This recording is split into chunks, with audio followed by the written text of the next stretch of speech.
Goal, nation's leading institute.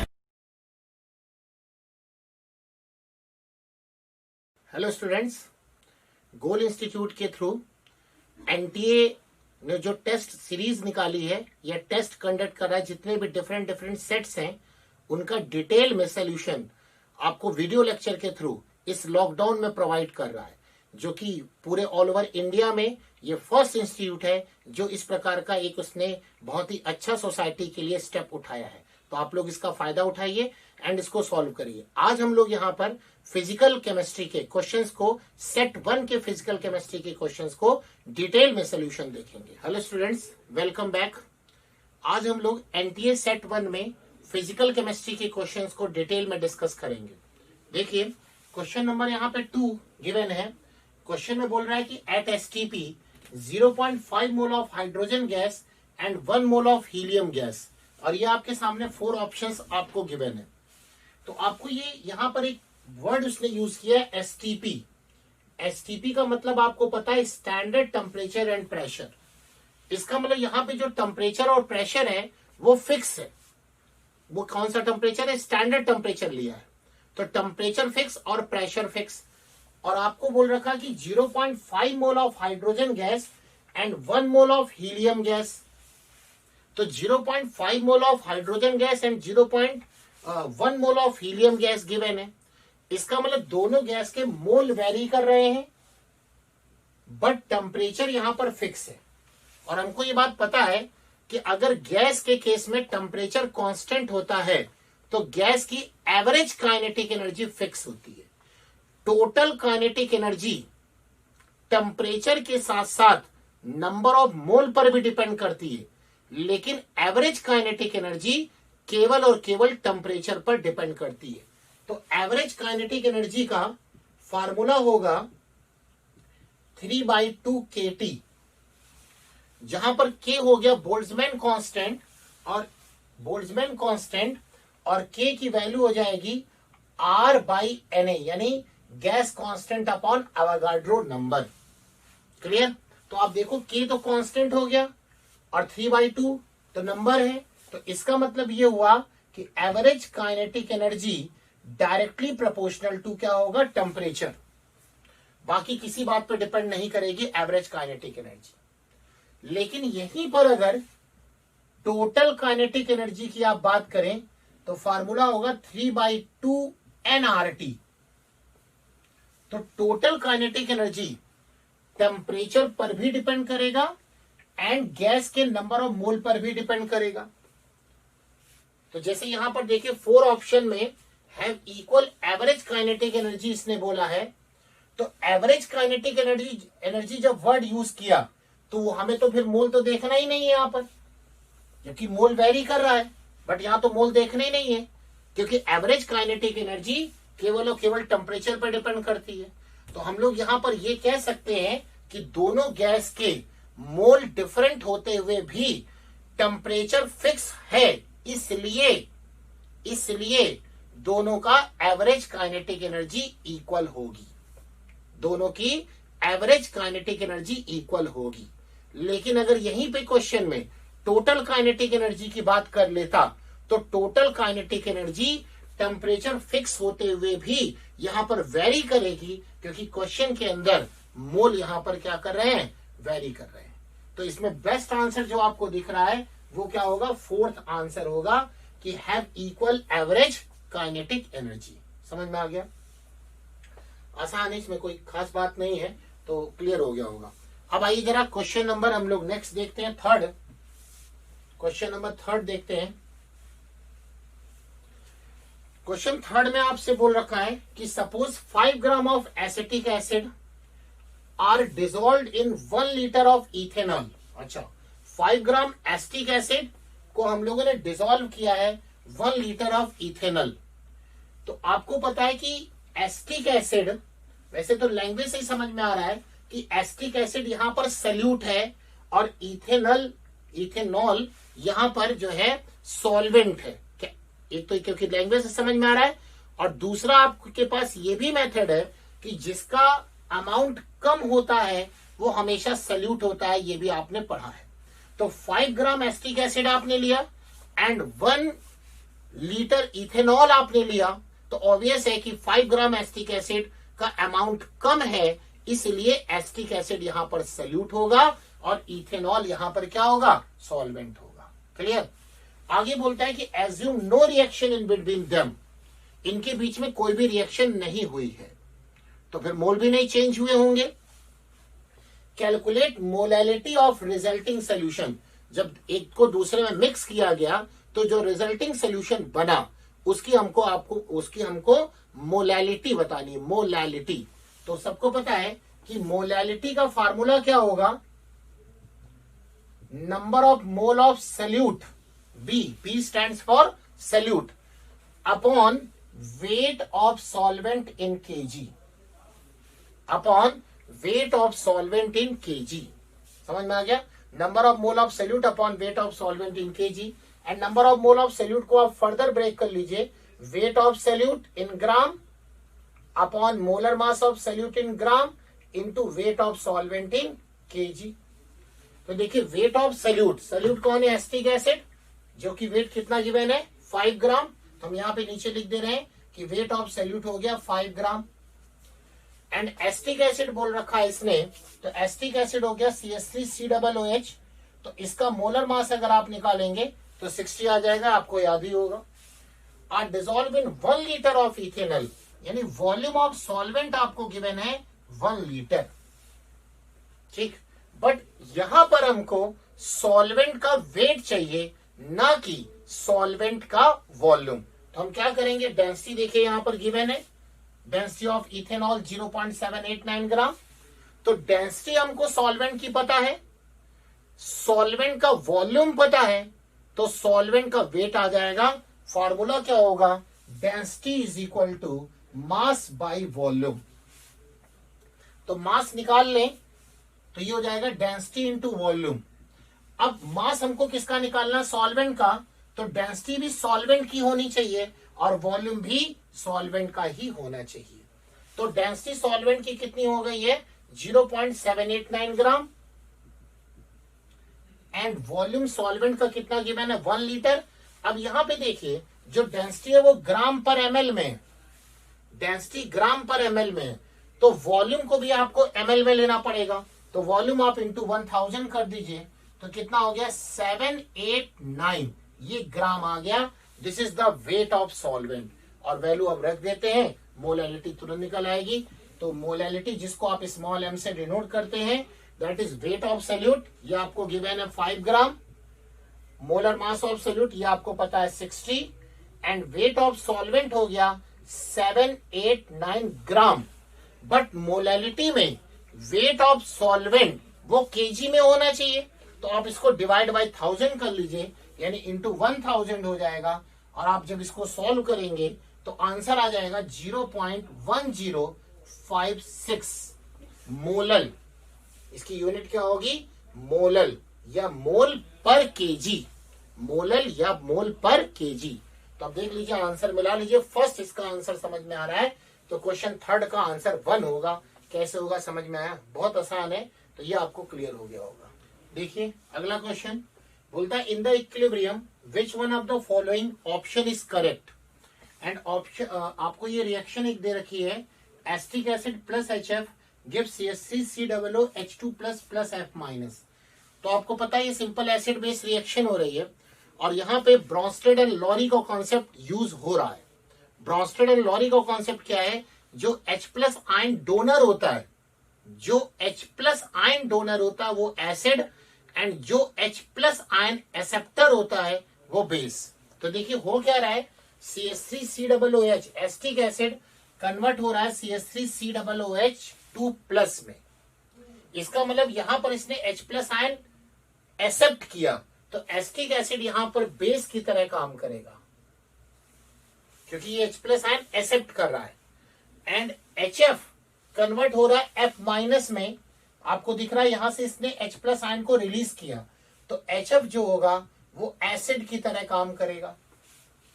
इस case में जो ये बेस है एसिटिक एसिड, वो क्या बना रहा है CH3COOH2 प्लस H+ आयन लेकर, तो ये किसकी तरह काम करेगा, CH3COOH2+, ये काम करेगा कंजुगेट एसिड की तरह, क्योंकि रिएक्शन रिवर्स में भी जा रही है। तो ये H+ आयन अगर रिलीज करेगा तो एसिटिक एसिड बनेगा। तो जो CH3COOH2+ है ये एसिड की तरह काम करेगा, बट वो बेस है उसका, ये इस बेस का ये है ना एसिड, तो ये हो जाएगा कंजुगेट एसिड। ये हो गया कंजुगेट एसिड, यानी CH3COOH2+, this it is the conjugate acid. अब ये F- रिएक्शन बैक में भी जा रही है तो HF बना रहा है, तो ये F-H+ आयन एक्सेप्ट करेगा, बट ये F- फॉर्म किससे हुआ, HF से, और HF अगर एसिड है तो ये हो जाएगा कंजुगेट बेस। अब ऑप्शन आप पढ़ लीजिए, आपको तुरंत क्लियर हो जाएगा। पहला वो बोलता है F- इज कंजुगेट एसिड, नहीं है, F- तो कंजुगेट बेस है, इसका मतलब फर्स्ट ऑप्शन तो रॉन्ग है। सेकेंड आइए, F- is conjugate base of HF, एकदम सही है ये तो, F- कंजुगेट बेस है किसका, HF का, एकदम सही।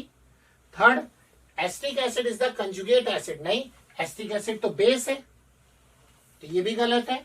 एंड फोर्थ है CH3COOH2 is the conjugate base, नहीं, CH3COOH2 कंजुगेट एसिड है, इसका मतलब 4 भी रॉन्ग है। तो इसमें बेस्ट आंसर जो आएगा क्वेश्चन नंबर 5 का, वो आंसर है सेकेंड। देखिए क्वेश्चन नंबर 6, क्वेश्चन में बोलता है 20 ml of 0.2 m aluminium sulfate is mixed with 20 ml of 0.6 m BaCl2. Calculate the concentration of each ion in the solution. Each ion in the solution है question में, यानी solution में कौन सा ion है। क्लियर? तो आपको पता है, जरा एक चीज और देखिए, क्वेश्चन करने से पहले हम जरा ऑप्शंस पर भी देख ले। ऑप्शन में जितना भी वो ऑप्शन की बात कर रहा है वो बेरियम आयन सल्फेट आयन की ही बात कर रहा है, बेरियम आयन और सल्फेट आयन। इसका मतलब हमें क्वेश्चन में बेरियम आयन और सल्फेट आयन को देखना होगा, क्योंकि बाकी आयन से तो कोई मतलब ही नहीं है यहाँ पर। क्यों नहीं मतलब है? क्योंकि ऑप्शन में नहीं दिया है, हम तो जो ऑप्शन होगा उसी के अकॉर्डिंग बात करेंगे ना। तो ऑप्शन में बेरियम आयन और सल्फेट आयन की ही बात वो कर रहा है। तो अब देखिए, अगर आप aluminium sulphate Al2SO4 whole thrice, इसकी रिएक्शन अगर आप बेरियम क्लोराइड से कराते हैं तो बनेगा क्या, एल्यूमिनियम क्लोराइड बनेगा और BSO4 बनेगा, aluminium chloride plus barium sulphate. और आपको पता है कि बेरियम जो सल्फेट होता है ये प्रेसिपिटेट फॉर्म करता है, ये सबको पता है कि बेरियम सल्फेट का प्रेसिपिटेट फॉर्म हो जाएगा, और जब ये प्रेसिपिटेट के फॉर्म में आ जाएगा तो सोल्यूशन में तो कुछ नहीं बचेगा ना, सोल्यूशन में तो कुछ भी नहीं बचेगा। और यहाँ तो न्यूमेरिकल करना है, वैसे तो हम लोग अगर ये कुछ और पूछता है, एल्यूमिनियम आयन किसी और की बात करता, तो हम लोग फिर क्या करते, न पहले मिलीमोल निकाल लेते उसके जो सोल्यूशन में है, और फिर सोल्यूशन के अकॉर्डिंग उसका कंसंट्रेशन निकाल लेते हैं, आपको पता है ये बात। बट हमें जो यहाँ पर फोकस करना है वो ऑप्शंस को देखना है, और ऑप्शन में बेरियम आयन और सल्फेट आयन की बात कर रहा है। तो हमें ये बात पता है कि बेरियम सल्फेट तो जब प्रेसिपिटेट कर जाएगा तो सोल्यूशन में कहां से आएगा। तो इसका मतलब ये हुआ कि यहाँ पर इसका आंसर हो जाएगा no concentration of barium ion और सल्फेट आयन। क्यों? क्योंकि जब इसने प्रेसिपिटेशन फॉर्म कर लिया तो ये क्या होगा, नीचे सेटल कर जाएगा, तो सोल्यूशन में कोई भी barium ion and sulphate ion नहीं होंगे। तो इसका करेक्ट आंसर होगा क्वेश्चन नंबर 6 का 1। समझ में आ गया आपको? देखिए क्वेश्चन नंबर 11, क्वेश्चन में बोला है आपको कि for the reaction Cl2 plus 2I minus gives I2 plus 2Cl minus, and the initial concentration of I minus was 0.2 mole per liter. This is the initial concentration of I minus in this reaction, and the concentration after 20 minutes was 0.18 mole per liter. This is very important point, that concentration after 20 minute किसका, I minus का ही इस reaction में 20 minute के बाद जो ये concentration आ रहा है that is 0.18 मोल पर litre. Is it clear? Then the rate of formation of I2, तो हमसे rate of formation of I2 in मोल पर लीटर पर मिनट में आपसे ये क्वेश्चन में पूछा गया है। तो आप करेंगे क्या ऐसे क्वेश्चंस के लिए? पहले तो रिएक्शन लिखें आप, solution Cl2 plus 2I minus gives I2 plus 2Cl minus. Clear. Initial time zero अगर है, इनिशियल मतलब टाइम जीरो, तो यहां पर उसने इनिशियल कंसंट्रेशन आपको दिया है 0.2 मोल पर लीटर, किसका? I माइनस का। तो इसका मतलब ये 0.2 मोल पर लीटर ये आपको गिवन है, इसका कंसंट्रेशन। अब आप देखो, अगर ये 0.2 मोल पर लीटर इसका कंसंट्रेशन है, किसका? 2 मोल I माइनस का, तो Cl2 का कंसंट्रेशन कितना होगा? इसका हाफ। क्यों? क्योंकि ये 2 मोल है ना। रिएक्शन की stoichiometry is very important factor for solving such type of problem. कि here 2 mole of I minus, it means 2 mole की वैल्यू 0.2 मोल है, but in this reaction Cl2 is 1 mole, it means यहां पे Cl2 कितना हो जाएगा? 0.1 मोल initially. And ये अभी तो रिएक्शन ही नहीं हुई है, क्योंकि इनिशियल की बात कर रहे हैं, तो प्रोडक्ट अभी बना ही नहीं है, तो उसका अभी हम लोगों ने कंसंट्रेशन हम लोग कितना लेंगे? 0। क्लियर। अब आइए, बोलता है आफ्टर 20 मिनट, यानी टाइम हो गया 20 मिनट में, ये बोल रखा है कि इसका कंसंट्रेशन कम हो गया, कितना? 0.18 हो गया। किसका कंसंट्रेशन? I माइनस का ही कंसंट्रेशन 0.18 हो गया। तो हमें पता नहीं कि ये कितना कंज्यूम हुआ, वो हम निकाल लेते हैं कितना कंज्यूम हुआ। कैसे? 0.2 माइनस एक्स, हमने एक्स मान लिया कि वो कंज्यूम हुआ, यूज हो गया, कितने? 20 मिनट में एक्स वो कंज्यूम हुआ, जो कि बोल रहा है कि उसके बाद वो कितना बच गया। तो 0.2 minus X is equal to 0.18। ये नहीं समझ में आया आपको क्या? 0.2 मोल पर लीटर ये इसका इनिशियल कंसंट्रेशन था जब टाइम 0 था। 20 मिनट के बाद ये कह रहा है 0.18 मोल पर लीटर बचा। इसका मतलब ये बचा ना इतना, तो कितना कंज्यूम हुआ? एक्स मान लिया हमने। तो कैसे इक्वेशन बनाएंगे कि ये इनिशियल था, एक्स कंज्यूम हो गया, तो इनिशियल में से जितना कंज्यूम हुआ वो माइनस कर लेंगे, तो आंसर आ जाएगा जितना हमारे पास बचा, और वो आपको उसने दिया हुआ है, दैट इज 0.18 मोल पर लीटर। तो हम ये इक्वेशन लिखेंगे 0.2 minus X is equal to 0.18। तो एक्स की वैल्यू आप बहुत आसानी से निकाल लेंगे। तो एक्स की वैल्यू कितनी आ जाएगी यहाँ पर? अगर आप 0.18 में से 0.02 क्या कर ले? माइनस कर ले, तो एक्स की वैल्यू यहाँ पे 0.2 आ जाएगी। कर लेंगे ना आप माइनस, तो 0.2 आ गई। ये कितनी वैल्यू आ जाएगी? एक्स की वैल्यू 0.02 आ जाएगी यहाँ पर। अगर आप इसको माइनस करें तो दिस इज 0.02। क्लियर। तो ये x की वैल्यू आ गई 0.02। अब देखिए, उसने क्वेश्चन में आपसे पूछा है कि rate of formation of I2 कितना होगा।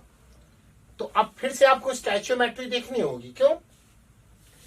x यानी कि 0.2 मोल ये कंज्यूम हो रहा है, 0.02 मोल कंज्यूम हो रहा है, तो 2 मोल की वैल्यू 0.02 मोल है ना। तो यहां तो I2 कितना है? 1 मोल है। तो 1 मोल में ये कितना फॉर्म हुआ होगा? 0.01 मोल। नहीं समझ में आया? जो I माइनस कंज्यूम हो रहा है, तो रिएक्शन में उसकी स्टोइचियोमेट्री 2 है। इसका मतलब 0.02 मोल, 2 मोल I माइनस कंज्यूम हुआ, लेकिन बना जो I2 वो तो 1 मोल बना। तो 1 मोल बना, इसका मतलब ये क्या हो जाएगा? ये जो फॉर्म होगा, ये तो 1 मोल यहां पर है, तो ये 0.01 मोल फॉर्म होगा। कौन? I2। तो हम लोग यहां पे लिख सकते हैं I2 कितना यहां पे फॉर्म होगा? I2 फॉर्म्ड दैट इज 0.01 मोल। और ये आप कंसंट्रेशन की बात करें तो 0.01 मोल पर लीटर। अब हमें क्या करना है? इसका रेट ऑफ फॉर्मेशन आपसे पूछा है कि rate of formation of I2 बताइए। तो rate of formation is equal to कितना हो जाएगा? Delta X upon delta T. तो डेल्टा एक्स कितना हो गया? 0.01 और ये टाइम हो गया 20। आप इसको सॉल्व कर लेंगे तो ये आंसर आ जाएगा 5 × 10⁻⁻⁴। This is the rate of formation of I2। कैसे क्या समझ में आया? स्टोइचियोमेट्री पे आपको ज्यादा फोकस करना है। ये क्वेश्चन आपको समझ में आ गई थी? फिर से हम एक बार आपको हिंट कर देते हैं। क्वेश्चन में दिया है कि ये रिएक्शन है, एंड क्वेश्चन में बोला है कि जो I माइनस है उसका इनिशियल कंसंट्रेशन 0.2 मोल पर लीटर है। बोलता है कि 20 मिनट बाद ये कितना बच गया? 0.18 बच गया। तो हमने मान लिया 20 मिनट में ये x मोल पर लीटर कंज्यूम हो गया, x कंज्यूम हो गया। तो रिएक्शन कैसे लिखेंगे? जितना टोटल था माइनस जितना वो कंज्यूम हुआ, इज इक्वल टू जितना वो बचा। तो हमने यहाँ पर x की वैल्यू निकाल ली, दैट इज 0.02। क्लियर। अब ये 0.02 हुआ, तो 0.02 जो ये कंज्यूम हो रहा है, ये तो 2 मोल I माइनस कंज्यूम हो रहा है ना, बट रिएक्शन में बोलता I2 का फॉर्मेशन बताइए। तो I2 यहाँ पे कितने मोल है, 1 मोल। अब ये 1 मोल है, तो 2 मोल अगर कंज्यूम हो रहा है तो 0.02 मोल, तो 1 मोल की वैल्यू कितनी हो जाएगी, जस्ट हाफ, तो 0.01 मोल। तो I2 कितना फॉर्म हुआ, 0.01 मोल पर लीटर फॉर्म हुआ। तो अब हम क्या करेंगे, rate of formation of I2 निकालने के लिए आपको पता है जितना उसका कंसेंट्रेशन चेंज हुआ अपॉन जितने टाइम में, रेट का मतलब पर यूनिट टाइम, कोई भी कंसेंट्रेशन जितना चेंज हुआ पर यूनिट टाइम। तो हमने क्या लिया, ये ले लिया 0.01 upon 20। The answer is 5 into 10 की power -4। This is the answer. देखिए ये क्वेश्चन नंबर 12 है। क्वेश्चन में कहता है the half life of A radio active isotope is 4 hours. यानी हाफ लाइफ जो आपको गिवन है वो कितनी गिवन है, 4 आवर्स गिवन है जी। If the initial mass of isotope was 200 gram, तो इनिशियल मास ये आपको गिवन है 200 gram. The mass remaining after 24 hours, ने क्वेश्चन में पूछ रखा रिमेनिंग मास, तो रिमेनिंग मास आपसे ये पूछा गया है कब, जब टोटल टाइम 24 आवर्स का है। तो टोटल टाइम कितना हो गया, 24 hours. Total time 24 hours. Question करेंगे कैसे, तो आपको ये उसका फार्मूला पता होगा। रिमेनिंग मास अगर हम निकालना है तो remaining mass is equal to होता है n नॉट अपॉन 2 की पावर n, और रिमेनिंग मास को हम लोग nt से डिनोट करते हैं। कैसे नोट करते हैं, nt से, n नॉट अपॉन 2 की पावर n। अब n क्या है, टोटल टाइम अपॉन 1/2 टाइम। एक जो हाफ टाइम था वो, तो टोटल टाइम को अगर 1/2 टाइम से डिवाइड कर दीजिए तो ये n की वैल्यू आ जाती है। ठीक, तो हम कैसे निकालेंगे, यहां पर देखिए n is equal to total time कितना हो गया, 24 आवर्स। 24 आवर हुआ यहां पर, और क्या करेंगे 1/2 कितना हो गया, 4 आवर्स गिवन है। देखिए 4 आवर्स कहाँ है, वो दिया, तो ये कितना हो जाएगा, 6 हो जाएगा। ये 6 हो गया, समझ में आया। अब यहां पे क्या करेंगे, फार्मूला ये है में रिमेनिंग मास का n नॉट अपॉन 2 की पावर n, तो ये फार्मूला आप अप्लाई कर दीजिए। nt is equal to n naught upon 2 की पावर n, और n नॉट क्या है, इनिशियल मास कितना गिवन है, 200 अपॉन क्या हो जाएगा, 2 की पावर 6। डिवाइड कर लेंगे, आंसर आ जाएगा। बहुत सिंपल सी बात है, समझ में आया, बहुत आसान है। इसका एक क्वेश्चन मतलब आता है, और यहाँ आया आपसे, इसमें एनटीए में पूछा भी है ये, तो आपको समझ में आ गया करना क्या है।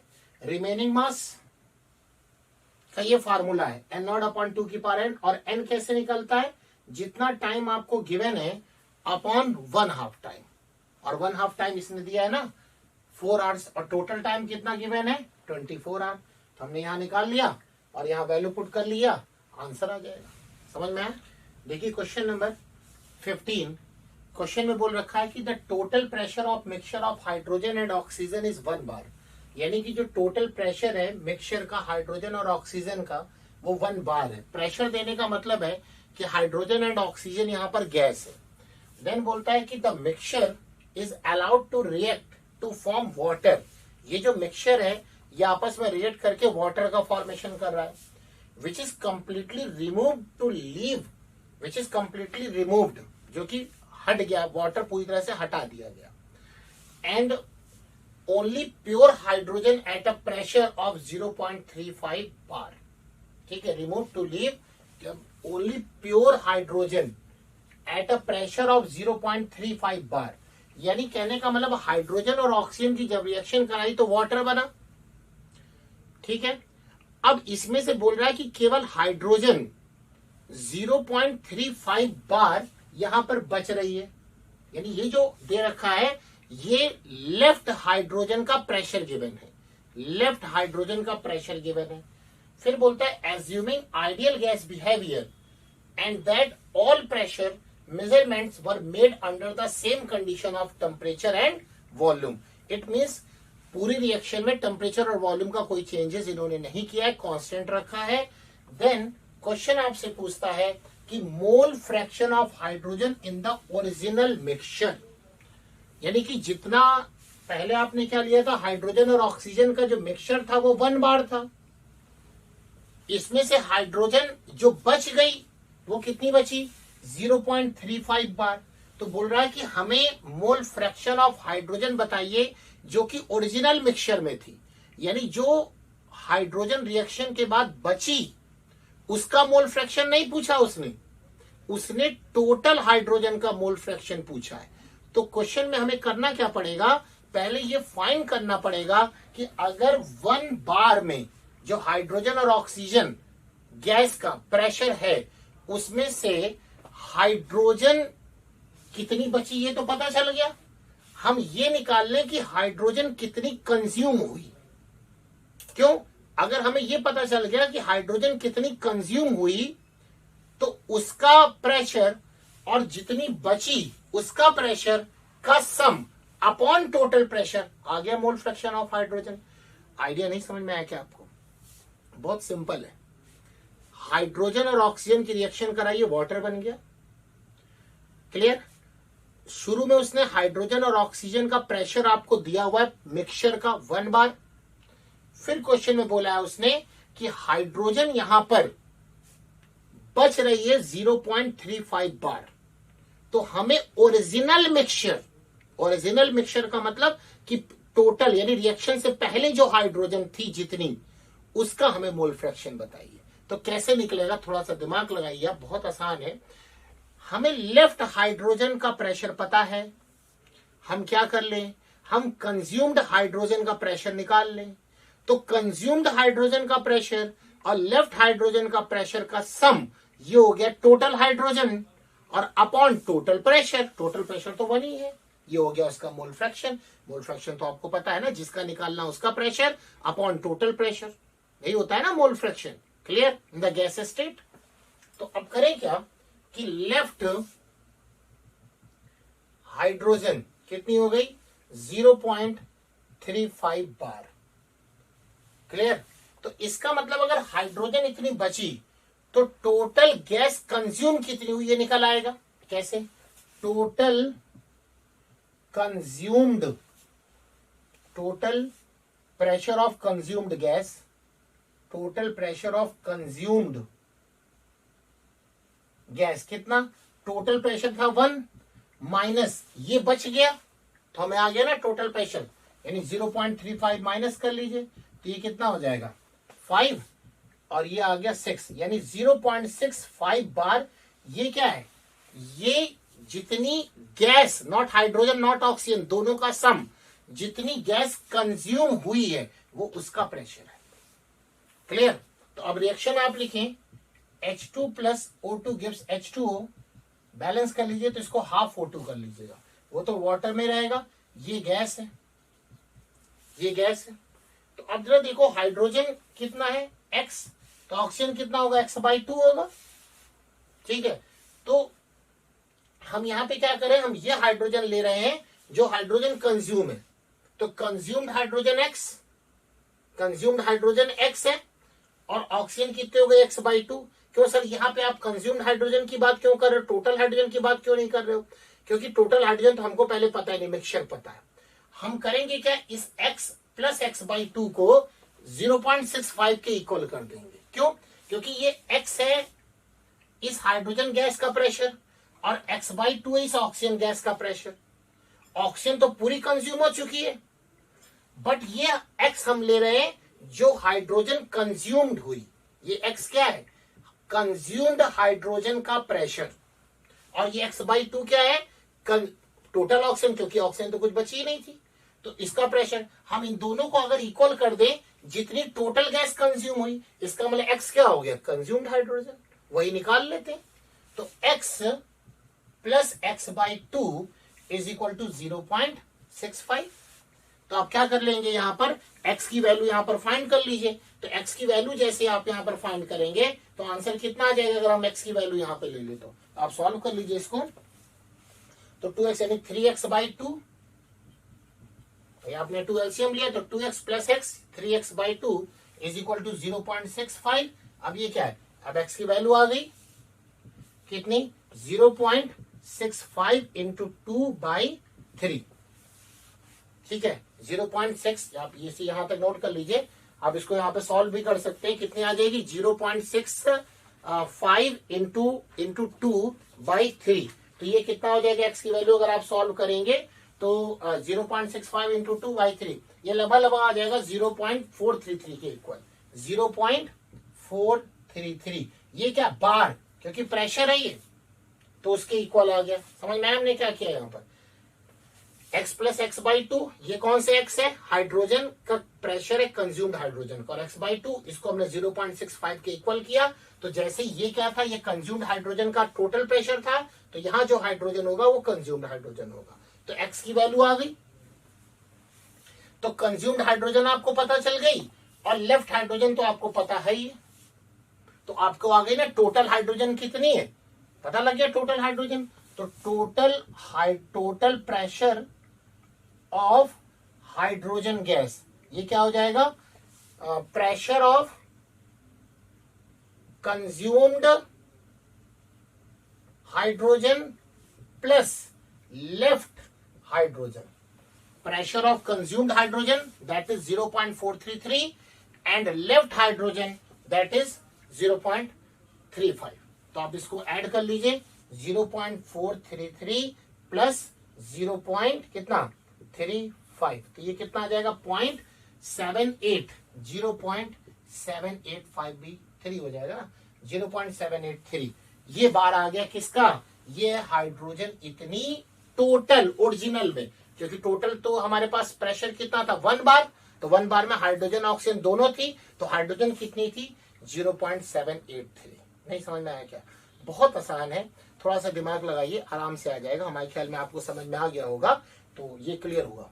तो अब हमें इसका मोल फ्रैक्शन निकालना है, तो मोल फ्रैक्शन जिसका निकालना उसका प्रेशर, क्योंकि गैस है, upon total pressure. Total pressure कितना है 1, तो ये क्या हो जाएगा, मोल फ्रैक्शन हमें हाइड्रोजन का निकालना है, तो क्या हो जाएगा, pressure of hydrogen upon total pressure. तो प्रेशर ऑफ हाइड्रोजन कितना है 0.78 अपॉन 1 दैट इज 0.78। तो 0.7 द आंसर इज फर्स्ट, एकदम एग्जैक्ट आंसर आ रहा है, फर्स्ट आंसर। समझ में आया, कोई डाउट तो नहीं होना चाहिए इसमें। बहुत अच्छा हमने आपको ये क्लियर किया है, तो आप इसको देखिए और समझिए। देखिए क्वेश्चन नंबर 18 बोलता है the equilibrium constant for the following reaction is 1.6 into 10⁵ at 1024 kelvin. इसका मतलब यहाँ पर इक्विलिब्रियम कांस्टेंट आपको दिया हुआ है इस रिएक्शन का, H2 plus Br2 gives 2HBr। इसका आपको दिया हुआ 1.6 into 10⁵। Clear, find the equilibrium pressure of HBr, find the equilibrium pressure of HBr, और आपको इस रिएक्शन का इक्विलिब्रियम कांस्टेंट गिवन है। ठीक, यहां से यहां तक पढ़ने पर कुछ दिक्कत नजर नहीं आई, लेकिन जैसे ही ये लाइन पढ़ी गई, ये if 10 bar of HBr is introduced into sealed container, तो क्या हुआ कि जब कंटेनर सील्ड है तो हम प्रोडक्ट को कैसे बाहर से मिला सकते हैं, ये तो कुछ प्रॉब्लम है इसमें। जब कंटेनर यहाँ पे सील्ड है तो हम प्रोडक्ट को बाहर से थोड़ी ना मिलाएंगे, हम तो जो मिलाएंगे वो तो रिएक्टेंट को मिलाएंगे। दिमाग खुला यहां से, समझ में आया आपको कि जो इसने बोला है कि if 10 bar of HBr is introduced into sealed container, तो जब कंटेनर सील्ड है तो बाहर से जो हम लोग मिलाएंगे वो तो रिएक्टेंट ही हो सकता है, क्योंकि रिएक्टेंट मिलाने के बाद कंटेनर को सील कर दिया गया। तो मतलब क्या हुआ इसका कि क्वेश्चन में जो find the equilibrium pressure of HBr पूछ रहा है कब, if 10 bar of HBr is introduced, वो इस रिएक्शन का अपोजिट है। मतलब ये कि इक्विलिब्रियम कांस्टेंट इस रिएक्शन का दिया है जहां पर HBr प्रोडक्ट है, लेकिन आपसे HBr का प्रेशर जो निकलवा रहा है वो क्वेश्चन में, वो तब निकलवा रहा है जब ये HBr रिएक्टेंट हो गया। अब आपको समझ में आ गया, खुद ही इसको रोक करके आप सॉल्व कर सकते हैं। क्वेश्चन समझ में आया कि HBr जो इसमें इक्विलिब्रियम कांस्टेंट जो गिवन है आपको, वो इस रिएक्शन का गिवन है जिसमें HBr प्रोडक्ट है। बट यहां पे क्वेश्चन में जब पूछ रहा है कि if 10 bar HBr is introduced in sealed container, इसका मतलब तो हमें प्रेशर निकालना है, इक्विलिब्रियम प्रेशर HBr का। इसका मतलब कि इस वक्त जब ये क्वेश्चन पूछा जा रहा है तो इस वक्त HBr रिएक्टेंट की तरह बिहेव कर रहा है। तो रिएक्शन पलट गई, फिर आपको इक्वेशन वो रिएक्शन में दोनों में आपको क्या निकालना, रिलेशनशिप निकालेंगे, आंसर आ जाएगा। कैसे, देखिए यहां पे सोल्यूशन करते हैं इसका। H2 plus Br2 gives 2 HBr। पहले आप इसका Kp निकाल लीजिए, equilibrium constant at constant pressure, क्योंकि सब गैसेस स्टेट पे तो Kp की बात होगी। तो Kp इज इक्वल टू क्या हो जाएगा, पार्शियल प्रेशर ऑफ HBr का square upon partial pressure of H2 into partial pressure of Br2। This Kp is given, that is 1.6 into 10 to the power 5. Is it clear? तो ये 1.6 into 10 to the power 5, this is partial pressure of HBr का square upon partial pressure of H2 into partial pressure of Br2। ये बात यहां पर हमने इसको भी सील कर दिया, बॉक्स में बंद कर दिया। आगे देखते हैं जरा। अब क्वेश्चन में बोलता है कि HBr का प्रेशर फाइंड करिए, कब, जब हमने 10 बार HBr इंट्रोड्यूस किया। तो इसका मतलब ये HBr क्या हो गया, रिएक्टेंट हो गया। तो इस रिएक्शन को आप रिवर्स कर दीजिए, समझ में आ गया। तो 2 HBr gives H2 plus Br2। अब इसका आप Kp निकाल लीजिए। तो Kp dash is equal to क्या हो जाएगा, partial pressure of H2 into, एक काम करते हैं, पहले इसको थोड़ा और भी देख लेते हैं, तब प्रेशर निकालते हैं। उसने बोला कि 10 बार HBr प्रेशर इंट्रोड्यूस किया गया, तो 10 बार यहाँ पे इंट्रोड्यूस कर दिया हमने। तो 10 बार हमने जब इसको इंट्रोड्यूस किया तो ये कितना हो जाएगा, 0 0 इनिशियली, ये 0 0 हो गया, ठीक है। अब रिएक्शन स्टार्ट हुई होगी, तो जब रिएक्शन स्टार्ट हुई है तो यहाँ पर क्या H2 और Br2 क्या होगा, फॉर्म हुआ होगा। ये तो इनिशियल है ना, तो जब इक्विलिब्रियम पर H2 कितना बनाए, तो देखिए यहाँ पर जितना भी ये होगा, तो ये अगर हम इसको क्या ले लेते हैं, इसके हिसाब से अगर देखें कि HBr मान लीजिए X बार प्रेशर टूट गया। इस रिएक्शन में अगर हमने ये मान लिया कि जो HBr है वो कितना चला गया, X बार, ये डिकम्पोज हो गया। तो इसका मतलब H2 यहाँ पर कितना फॉर्म हो जाएगा, H2 X/2। क्यों, क्योंकि 2 मोल HBr है ना। तो अगर हम ये मान रहे हैं कि X जो है वो HBr इक्विलिब्रियम पर, X जो है वो प्रेशर है HBr का एट इक्विलिब्रियम पे जो डिकम्पोज हुआ, तो 2 मोल HBr की वैल्यू X है। तो यहाँ H2 तो 1 मोल है, तो ये X/2 हो जाएगा, तो ये भी X/2 हो जाएगा। एंड ये कितना होगा, 10 माइनस X, क्योंकि यहाँ पे तो 2 मोल के हिसाब से करेंगे ना हम लोग, तो 10 माइनस X ही हो जाएगा। क्लियर। अब क्या करेंगे, अब इसका Kp निकालें। तो यहाँ पे हम इसको Kp डैश कह दे रहे हैं, क्योंकि यहाँ पर आप इसको Kp कह चुके हो, देन इसको Kp डैश कर दिया। तो क्या होगा, partial pressure of H2 into partial pressure of Br2 upon partial pressure of HBr का स्क्वायर। तो Kp डैश, देखो एक बात और, दोनों में टेम्परेचर कांस्टेंट है, तो जब टेम्परेचर कांस्टेंट है तो केवल रिएक्शन रिवर्स ही तो हुई है। अगर टेम्परेचर वेरी कर जाता, वहां पे भी 1024 केल्विन है और यहां पर भी 1024 केल्विन है।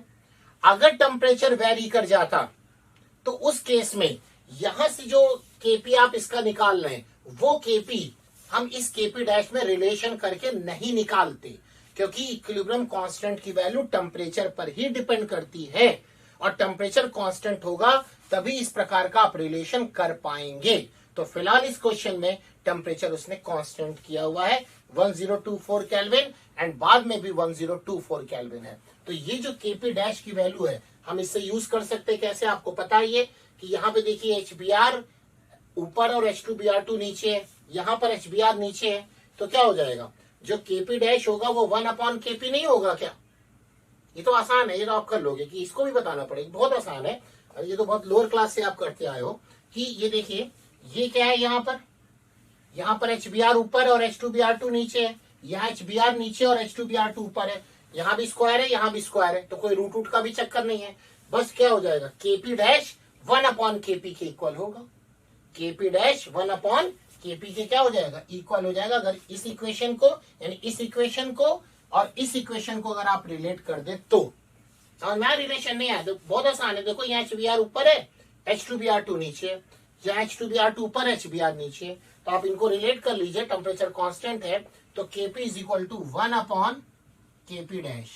इसका और Kp डैश की वैल्यू कितनी है, 1.6 इंटू 10 की पावर 5, तो Kp की वैल्यू इतनी है और वो हमें Kp डैश में डालनी है, तो इसको 1 अपॉन कर दे तो ये कितना हो जाएगा, 1 upon 1.6 into 10 to the power 5, ये हो गया, is equal to partial pressure of H2 into partial pressure of Br2 जो कि गिवन है x/2 into x/2 upon HBr कितना है, 10 माइनस x का होल स्क्वायर।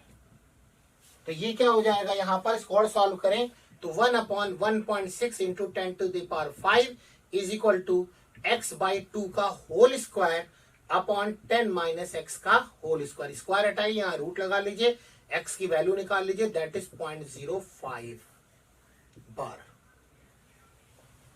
0.05 बार क्या x की वैल्यू। अब x आपने क्या माना था कि इक्विलिब्रियम पर कितना प्रेशर HBr का डिकम्पोज हुआ, मतलब डिकम्पोज होने का मतलब कितना इसके प्रेशर में कमी आई, किसके, HBr के, कब, इक्विलिब्रियम पे। वही पूछा था, देखिए find the equilibrium pressure of HBr। तो हमने x क्या माना था कि इक्विलिब्रियम पर HBr के प्रेशर में कितनी कमी आई। तो अगर हमें ये पता चल गया कि x कमी आई और x की वैल्यू निकाल ली, तो हम इक्विलिब्रियम पर HBr का प्रेशर नहीं निकाल पाएंगे क्या, 10 माइनस x है, इक्विलिब्रियम पर HBr का प्रेशर कितना है, 10 माइनस x बार है, और x की वैल्यू हमको पता है तो x माइनस कर लीजिए, आंसर आ जाएगा। यानी कि यहां पे लिख देते हैं क्या, equilibrium pressure of HBr that is कितना, 10 माइनस x, तो 10 और x की वैल्यू कितनी आ गई, 0.05, तो ये आंसर आ जाएगा 9.95। अब देखो ये बार, अब यहां पर जो ऑप्शन दिया बड़ा क्लोज दिया है उसने, 9.95, 9.9 तक भी आंसर है, तो ये 9.95 तो ऑलमोस्ट क्या होगा, 10 के इक्वल होगा, तो इसलिए इसका आंसर यहाँ पर फर्स्ट कहना ठीक है। बहुत ही क्लोज आंसर दिया, इतना क्लोज देना नहीं चाहिए, बट चलो दिया तो आपको एग्जैक्ट कैलकुलेशन भी समझ में आई कि 9.95 आ रहा आंसर, तो 9.9 नहीं होगा बल्कि उससे ज्यादा ही होगा। तो 9.9 से ज्यादा फिर कौन सा है, 10 है। अब 10 से तो ज्यादा हो नहीं सकता क्योंकि टोटल प्रेशर ही अपना 10 है, ठीक है ना, तो 10 से ज्यादा तो पॉसिबल ही नहीं है। तो क्या हुआ, इसका आंसर कितना आएगा, 10 आएगा। तो क्वेश्चन नंबर 18 का आंसर 1। देखिए क्वेश्चन नंबर 19 बोलता है the angular momentum of electron in 3D orbital. तो आपको पता है ऑर्बिटल के लिए जब आप एंगुलर मोमेंटम फाइंड करते हैं तो फार्मूला क्या होता है, यानी ऑर्बिटल एंगुलर मोमेंटम का फार्मूला क्या होगा, ऑर्बिटल एंगुलर मोमेंटम, इसका फार्मूला क्या आ जाएगा, under root LL plus 1 H bar. H bar root के बाहर होता है और H बार यहां पर क्या है, that is equal to H upon 2 pi. H bar क्या है यहां पर, that is equal to H upon 2 pi. अब देखिए किसके लिए आपको निकालना है, 3D के लिए निकालना है। D के लिए L की वैल्यू कितनी होती है, 2, सबको पता है, एजीमुथल क्वांटम नंबर है, और azimuthal quantum number D orbital के लिए कितना होता है, 2 होता है। तो 2 हो गया, तो आप यहां पर क्या करेंगे, वैल्यू पुट कर देंगे, अंडर रूट 2 प्लस 1 H बार, तो ये कितना आ गया, 3 2 6, तो रूट 6 H बार। तो आप इसको क्या लिख सकते हैं, इसको यहाँ पर रूट 6 H बार यानी रूट 6 H अपॉन 2 पाई। और इसी को जब आप सॉल्व करेंगे तो आप यहाँ पे इसको लिख सकते हैं root 3 upon root 2 H upon pi भी लिख सकते हैं। तो इसका आंसर क्या हो जाएगा, 3rd। आसान है, बहुत आसान क्वेश्चन है। आपको ऑर्बिटल एंगुलर मोमेंटम का फार्मूला पता हो तो आप यहाँ पे तुरंत इसको क्वेश्चन कर सकते हैं। और ये डी के लिए एल की वैल्यू 2 होती है, एस के लिए एल की वैल्यू 0, पी के लिए एल की वैल्यू 1 और एफ के लिए एल की वैल्यू 3। तो इसी में से क्वेश्चन आता है, आप ये फाइंड कर सकते हैं। क्वेश्चन नंबर 20 बोलता है the solubility of calcium phosphate, इसका मॉलिक्यूलर मास आपको m गिवन है इन वाटर। ये इंपॉर्टेंट पॉइंट है कि W ग्राम पर 100 ml solubility of calcium phosphate जिसका मॉलिक्यूलर मास m है इन वाटर, ये है W ग्राम पर 100 ml। तो यूनिट से ही समझ में आ रहा है ग्राम पर ml, यानी ये स्ट्रेंथ की यूनिट हो रही है। समझ में आ रहा है किसकी यूनिट हो रही है? स्ट्रेंथ की यूनिट हो रही है, ग्राम पर ml। आ गया 25, it's solubility product at 25 degree centigrade will be. तो क्वेश्चन तो बहुत आसान है, बट जरा सा यहाँ पे ट्रिकी किया हुआ है कि W ग्राम पर 100 ml। तो आपको सबको पता है कि सॉल्युबिलिटी क्या होती है? सॉल्युबिलिटी सैचुरेटेड सॉल्यूशन का कंसंट्रेशन है। सॉल्युबिलिटी क्या है? सैचुरेटेड सॉल्यूशन का ही कंसंट्रेशन है। तो अगर हम लोग यहाँ पे लिखें सॉल्युबिलिटी, ये क्या है? कंसंट्रेशन ही है, लेकिन कब? जब सॉल्यूशन सैचुरेटेड हो जाता है। तो फार्मूला इसका क्या हो जाएगा? Weight in gram upon molar mass into, यहाँ पे क्या ले लेंगे? यहाँ पर into volume of solution in litre, W upon M into V। ये क्या होगा? लीटर में, ठीक है। और W किस में होना चाहिए? ग्राम में। आपको लेकिन यानी यहाँ पे जो स्ट्रेंथ बन रही है ग्राम पर लीटर की बन रही है, ये आपको गिवन है W, बट इस फॉर्मेट में नहीं दिया हुआ है। जिस फॉर्मेट में फार्मूले में वैल्यू पुट करनी है उस फॉर्मेट में नहीं गिवन है। क्यों? अगर यही बोलता W ग्राम पर 1000 ml, W ग्राम पर 1000 ml अगर बोला होता तो इस फार्मूले W बाई V की जगह आप यहां W रख सकते थे। बट उसने जो ये फॉर्मेट आपको दिया हुआ है वो W ग्राम तो ठीक है, पर 100 ml कर दिया। क्या कर दिया? पर 100 ml कर दिया। और जबकि इसको करना क्या चाहिए था? करना चाहिए था ग्राम पर 1000 ml। अगर ग्राम पर 1000 ml कर देता तो आपका काम बहुत ही आसान था। अभी भी आसान है, बट थोड़ा सा ध्यान देना है, ठीक। तो आप करें क्या कि इसको 1000 ml में कितना होगा निकाल लेते हैं।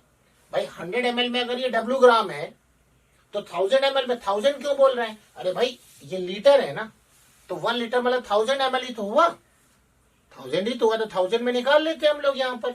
तो क्या कर ले कि अगर 100 ग्राम में, सॉरी 100 ml में, 100 ml है ना, तो 100 ml में आपको कितना गिवन है? W ग्राम। तो ये 1000 ml में कितना हो जाएगा? 1000 ml में W बाई 100 इंटू 1000। तो आ गया आंसर 10 W ग्राम पर 1000 ml आंसर, यही तो हो जाएगा। तो इसका मतलब ये जो W बाई V की जगह आप क्या रख सकते हैं? 10 W। क्या रखेंगे? 10 W। तो सॉल्युबिलिटी पता लग गई हमको, वो जाएगा 10 W और M की जगह मोलर मास उसने M बोला है, तो 10 W by M, this is the solubility. ये निकालना है आपको 10 W बाई M, बहुत आसान है। क्वेश्चन में W ग्राम पर 100 ml दिया हुआ है और देना क्या चाहिए था? मतलब देना तो कुछ भी इनके ऊपर है, बट हमको तो लग रहा है कि जब 1000 ml दे देते तो आपका काम बहुत आसान था, बट इतना तो नहीं होगा ना। तो ये कर लिया आपने, निकाल लिया भी, ऐसा कोई टफ नहीं है कि 100 ml में अगर W ग्राम है तो 1000 में निकाल लिया तो 10 W आ गया। अब 10 W में यहाँ वैल्यू इतने की जगह 10 W रख दिया M, तो 10 W by M, that is the answer. 10 W by M, यहाँ क्या कर दिया? हम इसकी वैल्यू रख दी, W बाई V की जगह 10 W और M की जगह M, ये हो गया। अब क्या करते हैं, देखिए कैल्शियम फॉस्फेट का हमें सॉल्युबिलिटी प्रोडक्ट निकालना है, ठीक। तो कैल्शियम फॉस्फेट का एक और अच्छा किया है, कैल्शियम फॉस्फेट का फार्मूला ही नहीं दिया, तो बहुत सारे लोग उसमें कंफ्यूज होंगे, बट इतना भी नहीं है, बहुत आसान है, आपको आता है। कैल्शियम फॉस्फेट, तो यहाँ पे क्या कर लेंगे? देखिए 3 mole of calcium ion plus 2 mole of phosphate ion, ये हो गया Ca3PO4 का होल ट्वाइस। क्यों? फॉस्फेट का ऊपर -3 और कैल्शियम के ऊपर +2, क्रॉस मल्टीप्लाई किया, यहाँ पे कैल्शियम के 3 मोल थे, वहां पर फॉस्फेट 3 थे। सैचुरेटेड सोल्यूशन है, सॉल्युबिलिटी आपने S मान ली, तो ये 3S हो जाएगा और ये कितना हो जाएगा? 2S। KSP निकल आएगा इसका क्या? Ca के कंसेंट्रेशन का क्यूब और PO4 कैल्शियम आयन के कंसेंट्रेशन का क्यूब एंड फॉस्फेट आयन के कंसेंट्रेशन का स्क्वायर। तो कैल्शियम आयन का क्यूब कितना है? 3S है, कैल्शियम आयन का क्यूब कर दीजिए आप, एंड फॉस्फेट आयन 2S है, उसका स्क्वायर कर दीजिए। तो कितना हुआ ये एस क्यूब और एस स्क्वायर, तो एस की पावर 5 हो गया और 3 का क्यूब कितना हो जाएगा 27 एंड 2 का स्क्वायर कितना हो जाएगा 4 और 27 इंटू 4 108, तो ये आ गया 108 एस की पावर 5, दैट इज KSP। समझ में आया? अब एस की वैल्यू ये है, एस की वैल्यू ये, सॉल्युबिलिटी दी है इसने, कैसे है 10W/m, तो वैल्यू पुट करते हैं हम लोग यहाँ पर। तो KSP की जगह यहाँ पे कर दे रहे हैं, यहाँ हो सकता ना दिखे आपको, यहाँ दिख रहा क्या कर रहे हैं KSP में वैल्यू, चलो यही रख देते हैं KSP 108, तो एज इट इज होगा, एस की पावर 5 की जगह ये रख दो, मतलब एस की जगह ये रख दो, तो क्या हो जाएगा 10W/m का होल 5, ये आंसर हो गया। अब अगर देखो तो आंसर कोई इसमें तो आपसे मैच ही नहीं कर रहा, बहुत आसान है अभी भी। देखो 10, क्योंकि इसने अप्रोक्सीमेटली बोला है, तो 108 को आप 100 मान सकते हो ना, अप्रोक्सीमेटली जब बोला तो करो अप्रोक्सीमेटली, क्योंकि और तो फिर आंसर ही नहीं आएगा आपका। तो 108 को आप क्या मान सकते हो 100, और 100 का मतलब कितना हुआ 10 की पावर 2, 100 का मतलब कितना हुआ 10 की पावर 2 हुआ। तो देखो आप ये 10 की पावर 2 और ये 10 की पावर 5, तो 10 की पावर 7, 10 की पावर 7 और W/m की पावर 5। अब आंसर मैच कर गया ना आपका, कौन सा आंसर, सेकेंड, ये हो गया। समझ में आया? आसान था, बस थोड़ा सा यहाँ ट्रिक लगी थी, बाकी ये सब तो बहुत आसान है। क्लियर? देखिए क्वेश्चन है कि which of the following statement is false. First बोलता है increase of pressure of gas cause the amount of absorption to increase. बात सही है, क्योंकि आपने पढ़ रखा है कि x/m ये क्या है एक्सटेंट ऑफ एब्जॉर्प्शन, x क्या है अमाउंट ऑफ एब्जॉर्बेट और m क्या मास ऑफ एब्जॉर्बेंट, ये डायरेक्टली प्रोपोर्शनल होते हैं p के। कब? At constant temperature, at constant temperature, यानी अगर आप प्रेशर बढ़ाएंगे तो x/m की वैल्यू बढ़ेगी, नहीं एक्सटेंट ऑफ एब्जॉर्प्शन बढ़ेगा। तो सही बात तो लिखा है कि increase of pressure of gas cause amount of absorption increases, x/m amount of absorption हो गया और p प्रेशर हो गया, तो डायरेक्टली प्रोपोर्शनल है। तो जैसे जैसे आप प्रेशर बढ़ाएंगे x/m की वैल्यू बढ़ेगी, कोई डाउट नहीं इसमें। सेकंड आइए, इंक्रीज ऑफ टेम्परेचर में इंक्रीज और decrease the amount of absorption. Yes, ये भी सही है। क्यों? देखिए वैसे आप एब्जॉर्प्शन की बात करिए तो adsorbate plus adsorbent, reversible reaction adsorption और प्लस डेल्टा एच। एड्सॉर्प्शन एक एक्सोथर्मिक प्रोसेस है। अगर हम यहां पे ली चैटलर प्रिंसिपल लगाएं, ली चैटलर, ये हम जो डिस्कस कर रहे हैं ये डिस्कस कर रहे हैं फिजिकल एड्सॉर्प्शन को, तो यहां पर अगर ली चैटलर प्रिंसिपल लगाएं और रिएक्शन एक्सोथर्मिक है और टेम्परेचर आप बढ़ाएंगे, तो एक्सोथर्मिक रिएक्शन में अगर आप टेम्परेचर इंक्रीज करते हैं तो इक्विलिब्रियम बैकवर्ड डायरेक्शन में शिफ्ट होता है, और यहां पर बैकवर्ड डायरेक्शन में शिफ्ट होने का मतलब है एड्सॉर्बेट और एड्सॉर्बेंट का अलग अलग होना। इसका मतलब एड्सॉर्प्शन का घटना, यानी फिजिकल एड्सॉर्प्शन का केस में अगर आप ये ग्राफ पढ़ते हैं x/m और किसमें टेम्परेचर में, कब? जब प्रेशर कांस्टेंट हो। ये ध्यान देना है, अगर आप प्रेशर की बात करेंगे तो टेम्परेचर कांस्टेंट, और जब आप टेम्परेचर की बात करेंगे तो प्रेशर कांस्टेंट। तो फिजिकल एड्सॉर्प्शन में ग्राफ ऐसा आता है। इसका मतलब जैसे जैसे आप टेम्परेचर बढ़ाते जाएंगे x/m की वैल्यू घटती जाएगी, ये फिजिकल एड्सॉर्प्शन। लेकिन केमिकल एड्सॉर्प्शन में यही अगर आप ग्राफ प्लॉट करें तो ग्राफ कुछ इस प्रकार का आता है। ये क्या आपको इंडिकेट करता है, क्योंकि केमिकल एड्सॉर्प्शन में इनके बीच में केमिकल रिएक्शंस होती हैं, और केमिकल रिएक्शंस को करने के लिए वहां पे काइनेटिक एनर्जी, उसकी थ्रेशोल्ड एनर्जी की रिक्वायरमेंट होगी, क्योंकि बॉन्ड ब्रेक होगा। तो थ्रेशोल्ड एनर्जी की जब रिक्वायरमेंट होगी तो शुरू में जब आप टेम्परेचर दे रहे हैं तो वहां पे एड्सॉर्बेट और एड्सॉर्बेंट के बीच में बॉन्ड बनता है। समझ में? बनता है, इसका मतलब एड्सॉर्प्शन बढ़ रहा है। लेकिन एक टेम्परेचर पर जाकर, मतलब एक सर्टेन टेम्परेचर पे जाकर के अगर उससे ज्यादा आप टेम्परेचर देंगे तो एड्सॉर्बेट और एड्सॉर्बेंट मॉलिक्यूल की काइनेटिक एनर्जी बहुत बढ़ जाएगी, और देख रहे हैं आप मॉलिक्यूल्स के बीच में वाइब्रेशन होगा और वो अलग हो जाएंगे। क्लियर? तो इसका मतलब कि एक सर्टेन टेम्परेचर के बाद केमिकल एड्सॉर्प्शन भी घटने लगता है on rising the temperature. Initially chemical adsorption in chemical adsorption, initially on rising the temperature, extent of adsorption increases, but after certain temperature it will decrease, because at high temperature, higher the temperature, more the kinetic energy and dissociation of the bond between adsorbate and adsorbent take place. Clear? तो ये bond यहाँ पे क्या होगा, break कर सकता है high temperature पे, इसलिए तब ये ग्राफ नीचे आने लगा। फिजिकल एड्सॉर्प्शन में तो कंटिन्यू आएगा। तो फिजिकल एड्सॉर्प्शन के लिए हम लोग ली-चार्टले प्रिंसिपल का सहारा लेते हैं, और केमिकल एड्सॉर्प्शन में क्योंकि वहां पे बॉन्डिंग होती है तो इस प्रकार से समझाया जाता है। तो इट मीन सेकंड बात भी सही है, इंक्रीज ऑफ टेम्परेचर में इंक्रीज और डिक्रीज अमाउंट ऑफ एड्सॉर्प्शन, बढ़ भी सकता है घट भी सकता है, समझे, अगर इनिशियली की बात करी जाए तो। क्लियर? तो सेकंड बात भी सही है। थर्ड आइए, थर्ड बोलता है एड्सॉर्प्शन में भी मोनोलेयर और multilayer. Yes, physical adsorption NCERT में लिखा हुआ है, फिजिकल एड्सॉर्प्शन मल्टीलेयर्ड होता है, ठीक, जबकि केमिकल एड्सॉर्प्शन में एड्सॉर्बेंट और एड्सॉर्बेट के बीच बॉन्डिंग होती है, वहां पर केवल हम लोग मोनोलेयर, सिंगल लेयर का ही डिस्कशन करते हैं। तो ठीक है, उसने तो कोई बात तो नहीं करी कि फिजिकल और केमिकल, तो ये थर्ड भी सही है। फोर्थ बोलता है कि particle size of adsorbent does not affect the amount of adsorption. अरे ये तो एकदम गलत है। पार्टिकल साइज जितना बड़ा होगा, सरफेस एरिया उतना ज्यादा होगा, तो एड्सॉर्बेट और एड्सॉर्बेंट के मॉलिक्यूल्स में एसोसिएशन भी उतना ज्यादा होगा। जबकि ये बोल रहा है कि डज नॉट अफेक्ट। अरे भाई अफेक्ट, ये अफेक्ट करता है। कौन अफेक्ट करता है? पार्टिकल का साइज। तो इसलिए आप ये नहीं कह सकते डज नॉट अफेक्ट। तो इसका मतलब यहाँ क्वेश्चन में पूछा था कि which of the following statement is false, तो answer is fourth, because particle size of the adsorbent does not affect the amount of adsorption, but this is the wrong statement. In actual कि particle size affect the क्या amount of adsorption।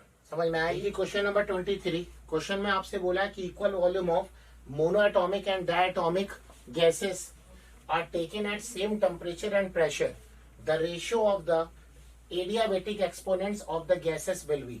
तो ratio of adiabatic exponents का मतलब यहाँ पर हमें gamma निकालना है। तो गामा हम लोग मोनोएटॉमिक और डायटॉमिक का निकाल लेंगे। तो हमको ये बात पता है कि अगर हम यहाँ पे ले लें मोनोएटॉमिक गैस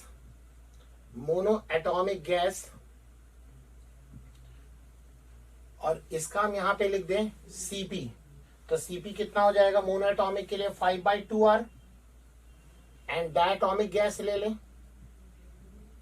डायटॉमिक गैस, तो इसका Cp कितना होगा 7/2R हो जाएगा। पता है आपको बात।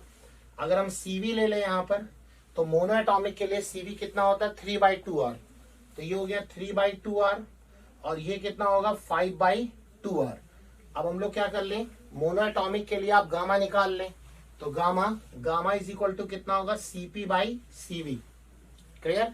तो हम यहाँ पे क्या करेंगे, Cp/Cv की वैल्यू डाल दें, तो 5/2R एंड 3/2R, तो 2 से 2 कैंसिल होगा, तो ये आ जाएगा 5/3 हो गया ये, दैट इज 1.66। एंड यहाँ पर ये कितना हो जाएगा गामा 7/2R अपॉन 5/2R, 2 से 2 कैंसिल होगा, देन ये आ जाएगा 7/5, दैट इज 1.4 आ गया। तो ये हो गया किसका गामा हो गया, मोनोएटॉमिक का, और ये हो गया डायटॉमिक का गामा हो गया। अब क्या पूछा उसने, रेशियो पूछा है, किसका किसका रेशियो पूछा, मोनोएटॉमिक एंड डायटॉमिक गैसेस का। तो हम लोग फाइंड कर लेंगे, यानी gamma monoatomic and gamma diatomic. तो ये कितना हो जाएगा, मोनोएटॉमिक का 1.66 एंड डायटॉमिक का कितना 1.4 है। आप इसको निकाल लेंगे तो आंसर कितना आ जाएगा 1.19। तो इसका आंसर कौन सा हो गया, फोर्थ आंसर हो गया। क्वेश्चन नंबर 23 आंसर क्या हो गया, 4 हो गया। समझ में आइए, देखिए क्वेश्चन नंबर 24, क्वेश्चन में कह रहा है कि at 27 degree centigrade 1 mole of an ideal gas, 27 degree centigrade पर 1 मोल आइडियल गैस है, इस कंप्रेशन हो रहा है, कैसा, आइसोथर्मली, यानी टेम्परेचर कांस्टेंट है, एंड रिवर्सिबल भी है, इसका मतलब यहाँ पे आप जब भी वर्क डन निकालेंगे तो क्या लेना पड़ेगा आपको, इंटीग्रेशन करना पड़ेगा जब भी रिवर्सिबल की बात हो जाए। आपको पता है, आपने प्रूफ भी किया है इसका। From a pressure of 2 atm to 10 atm, आपको दिख रहा है कि शुरू में प्रेशर था 2 atm यानी P1 और बाद में प्रेशर हो गया 10 atm। जब प्रेशर बढ़ रहा है तो ऑब्वियस है कंप्रेशन ही होगा। अगर कंप्रेशन ना भी बोलता लैंग्वेज में और ये प्रेशर आपको दिया 2 atm टू 10 atm, इसका मतलब शुरू में कम प्रेशर बाद में ज्यादा प्रेशर, इसका मतलब कंप्रेस ही तो हो रही है गैस, क्योंकि प्रेशर बढ़ रहा है ना। समझ में आ गया? तो प्रेशर बढ़ रहा है, ये यहां भी आपको लिख दिया, उस प्रेशर दे भी दिया और लिख भी दिया, ये अच्छी बात है। The value of delta E and Q, delta E क्यों पूछ लिया, वो तो आपको ही पता है 0 होगा। क्यों? क्योंकि delta E change in internal energy temperature पे डिपेंड करती है। किस पे? टेम्परेचर पे। फार्मूला क्या होगा, delta E is equal to n C v delta T, n C v delta T. और डेल्टा टी क्या हो गया, 0। क्यों 0? क्योंकि आइसोथर्मल उसने बोला है, तो आइसोथर्मली का मतलब डेल्टा टी की वैल्यू 0 आ गई, तो डेल्टा ई क्या हो गया, 0। इसका मतलब चेंज इन इंटरनल एनर्जी तो 0 हो गई। ये तो कहीं पे भी आइसोथर्मल का केस है, और अगर आपसे चेंज इन इंटरनल एनर्जी पूछ रहा है तो आप तुरंत समझ जाइएगा कि वो आंसर 0 होगा। क्लियर? आगे देखिए, एंड क्यू, क्यू पूछा है तो ठीक है, पहले हमें क्यू, पहले देखिए फार्मूला आप लगाइए, delta is equal to Q plus W. Delta E तो 0 हो गया, तो क्यू प्लस डब्ल्यू, यानी यहां पर minus Q is equal to W होगा। यानी जो वर्कडन का साइन होगा, जो वर्कडन का साइन होगा उसका अपोजिट साइन क्यू का होगा। फार्मूला डब्ल्यू का ही लगेगा, वर्कडन का ही लगेगा, लेकिन जो आप वर्कडन निकालेंगे उसका अपोजिट साइन कर लेंगे तो आंसर क्या आ जाएगा, क्यू की वैल्यू आ जाएगी। अब जरा वर्कडन समझिए, तो जब कंप्रेशन हो रहा है तो वर्कडन पॉजिटिव होता है। कैसे? ही भी बहुत आसान है, ये बात आप समझ गए। तो इसको हम जरा हटा रहे तो जिससे हम समझा सके आपको कि जब आप कंप्रेस करते हैं तो वर्कडन पॉजिटिव क्यों होता है। इन द केमिस्ट्री, फिजिक्स में इसी को उल्टा ले लेते, पता नहीं, यही थोड़ा सा दिक्कत है, बट आप केमिस्ट्री के अकॉर्डिंग समझो। देखिए, मान लिया कि ये क्या है, एक मूवेबल पिस्टन है, मूवेबल पिस्टन है, इसके अंदर गैस, इसका कंटेनर का वॉल्यूम अभी जो है इनिशियल वॉल्यूम हमने ले रखा VI। जब आप पहले प्रेशर P1 था और P1 कितना था, 2 था। जब आप इसमें प्रेशर बढ़ा देंगे, तो प्रेशर बढ़ा रहे हैं तो P2 हो गया जो कि 10 atm हो गया। तो जब प्रेशर आपने बढ़ाया तो ये पिस्टन नीचे आएगा कि ऊपर जाएगा, बताइए? नीचे आएगा, ऑब्वियस है। तो पिस्टन नीचे आया, तो नीचे आने से क्या हो गया, ये वॉल्यूम, फाइनल वॉल्यूम अब तो कम हो गया ना, फाइनल वॉल्यूम क्या हो गया, कम हो गया। और हम लोग जो वर्क डन का यहाँ पे फार्मूला यूज करते हैं वो minus P delta we use करते हैं, माइनस पी डेल्टा वी, तभी आप समझ पाएंगे यहाँ पर। क्लियर? तो वर्क डन का फार्मूला जो हम लोग यूज करते हैं माइनस पी डेल्टा वी, तो ये माइनस हुआ। अब डेल्टा वी क्या है, तो डेल्टा वी होगा V final minus V initial, and final volume is smaller than initial volume. आपको दिख रहा है, this is the final volume and this is the initial volume. तो final volume is lesser than initial volume, so delta V क्या, negative. Delta V क्या हो जाएगा, negative. अब ये डेल्टा वी नेगेटिव हुआ तो माइनस डेल्टा वी, ये माइनस क्या हो गया, पॉजिटिव, तो प्लस पी डेल्टा वी आ गया, तो ये हो गया वर्क डन पॉजिटिव। तो वर्क डन अगर पॉजिटिव है तो अभी मैंने कहा क्यू क्या होगा यहाँ पे, नेगेटिव। क्यों?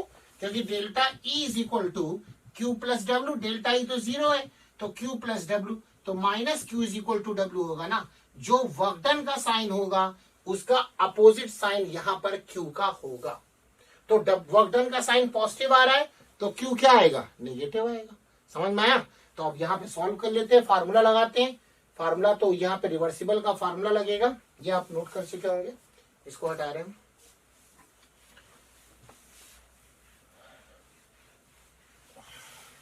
वर्क डन का यहाँ पे फार्मूला क्या होगा, रिवर्सिबल वर्क डन का आइसोथर्मल के लिए कितना हो जाएगा, 2.303 nRT log P2 by P1, यही होगा।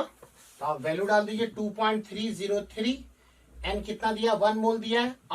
आर यहाँ कैलोरी में दे रखा है, तो आर कैलोरी की वैल्यू 2 होती है, आर की पता है, और आपको दिया भी इसने, अच्छा किया है। तो 2 हो गया, टेम्परेचर 27 डिग्री सेंटीग्रेड, इसका मतलब 300 केल्विन। लॉग P2 कितना है 10 एंड P1 कितना है 2, तो लॉग 5 आ गया एंड लॉग 5 की वैल्यू 0.698 आपको दे रखी है। आप इसको सॉल्व कर लेंगे तो W आ जाएगा कितना, सॉल्व कर लेंगे वैल्यू आप डाल लीजिएगा 965.84 कैलोरी। ये वर्क डन आ गया, सॉरी ठीक है ना, ये तो वर्क डन आ गया। अब जब ये वर्क डन आया तो Q क्या होगा, इसका अपोजिट, तो W जो है वो माइनस Q के इक्वल है, तो यानी Q की वैल्यू हो जाएगी माइनस 96.84 कैलोरी। तो कौन सा आंसर है, फर्स्ट देखिए मैच कर रहा है, फर्स्ट इसका आंसर मैच कर रहा है। समझ में आ गया आपको ये, तो ये नोट कर लीजिए आप। देखिए नेक्स्ट क्वेश्चन आते हैं, क्वेश्चन नंबर 25। क्वेश्चन में आपसे बोल रखा है कि angular momentum of an electron in Bohr orbit of helium ion is this means 3.1652 into 10 to the power minus 34 kg metre square per second. Clear, what is the wave number, question में क्या पूछा आपसे, wave number पूछा है in terms of Rydberg constant. इसका मतलब आपको are की वैल्यू नहीं रखनी है। आप ऑप्शन में देख लीजिए, जो भी आपको ऑप्शन गिवन है वो विद आर गिवन है, इट मीन्स आर की वैल्यू आप नहीं रखेंगे। Of the first spectral line emitted when an electron falls from this level to the first excited state। Question समझ में आया। क्वेश्चन ये बोल रखा है कि हीलियम आयन का जो एंगुलर मोमेंटम है वो ये है। क्लियर, तो ये जो एंगुलर मोमेंटम ये जिस शेल का होगा, जिस भी शेल का होगा, जिस नंबर ऑफ शेल का होगा, वहां से फर्स्ट स्पेक्ट्रल लाइन कहां पर आ रही है, कहां पर आ रही है, फर्स्ट एक्साइटेड स्टेट से आ रही है। जिस नंबर ऑफ शेल का ये एंगुलर मोमेंटम है, अब किस नंबर ऑफ शेल का वो हमको नहीं पता, ठीक, तो जिस शेल का ये एंगुलर मोमेंटम है हीलियम आयन का, तो वहां से फर्स्ट स्पेक्ट्रल लाइन कहां पर आ रही है, फर्स्ट एक्साइटेड स्टेट पर आ रही है। तो कह रहे हैं कि इस लेवल टू दिस लेवल का मतलब क्या हुआ कि जिसका ये एंगुलर मोमेंटम है वहां से, यानी दिस लेवल का मतलब समझ में आ गया आपको कि जिसका ये एंगुलर मोमेंटम है, जिसका मतलब जिस शेल का है, वहां से लाइन कहां पर आ रही है, फर्स्ट एक्साइटेड स्टेट पर आ रही है। तो हमें निकालना है क्या, wave number.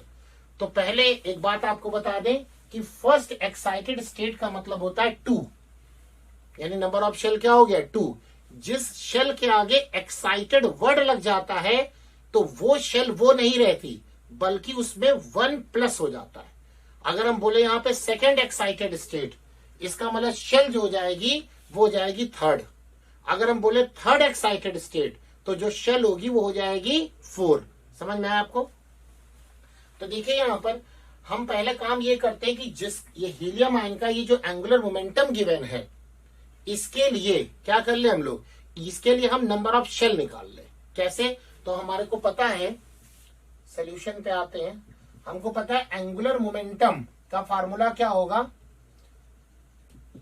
mvr is equal to NH upon 2 और NH अपॉन 2 में ये वैल्यू आपको गिवन है, ये एंगुलर मोमेंटम का ये फार्मूला हो गया हीलियम आयन के लिए, और ये वैल्यू आपको गिवन है। तो 3.1652 इंटू 10 की पावर माइनस 34।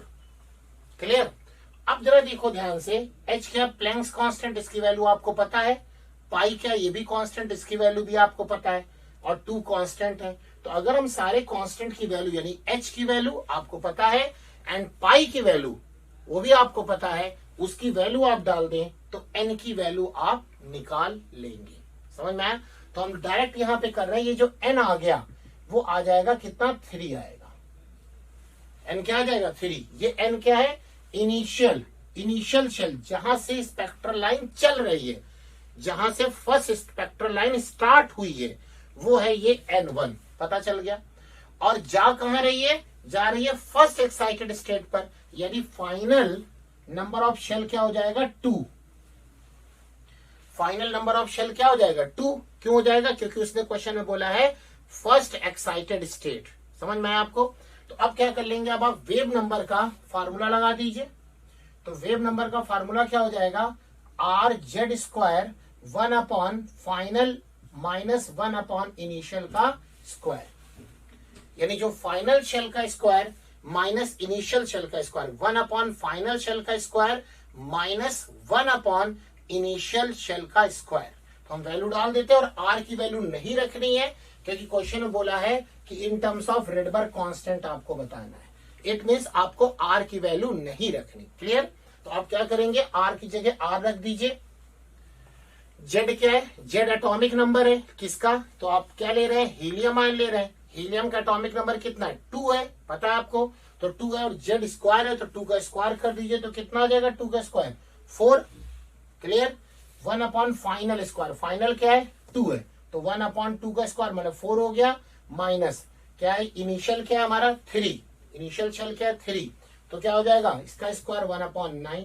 करें क्या, आप एल्शियम ले ले, r इंटू 4 हो गया, एल्शियम ले लिया, 9 इंटू 4 का हम डायरेक्ट 9 इंटू 4 ही लिख देते, आप 36 लिख दीजिए, तो क्या हो जाएगा 4 यानी 9 माइनस 4 ये आ गया ऊपर, तो क्या हो जाएगा देखिए, तो आंसर हो जाएगा इसका 9 में से 4 गया 5 हो गया, r इंटू 4 इंटू 5 बाई 36, तो 4 9 जा कितना होता है 36, तो आंसर क्या आ गया 5r बाई 9, आंसर आ गया 5r by 9। This is the wave number.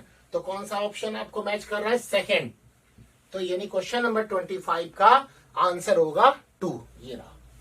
Clear? देखिए ये क्वेश्चन है 27, बोलता है factors of delta G values in the is important in metallurgy, the delta G value for the following reactions at 800 degree centigrade are given as, and ये आपको reaction दी है और आपसे delta G for the reaction, यानी इस reaction का आपसे डेल्टा जी पूछ रहा है। तो बहुत ही सिंपल सी बात है कि delta G is equal to GP, यानी gives energy of product minus gives energy of reactant आप कर दीजिए, तो आंसर आ जाएगा। लेकिन इसमें थोड़ा सा अपने को थोड़ा डाउट बना रहता है कि कहीं गलत ना हो जाए, तो उसका सबसे आसान तरीका है कि जो आपको रिएक्शंस दी हुई है आप इनको उसी के अकॉर्डिंग अरेंज कर लीजिए। टाइम लगभग बराबर लगता है क्योंकि यहाँ डाउटफुल रहता है, और यहाँ पर क्या है कि तुरंत क्वेश्चन मतलब यहाँ डाउट है ही नहीं।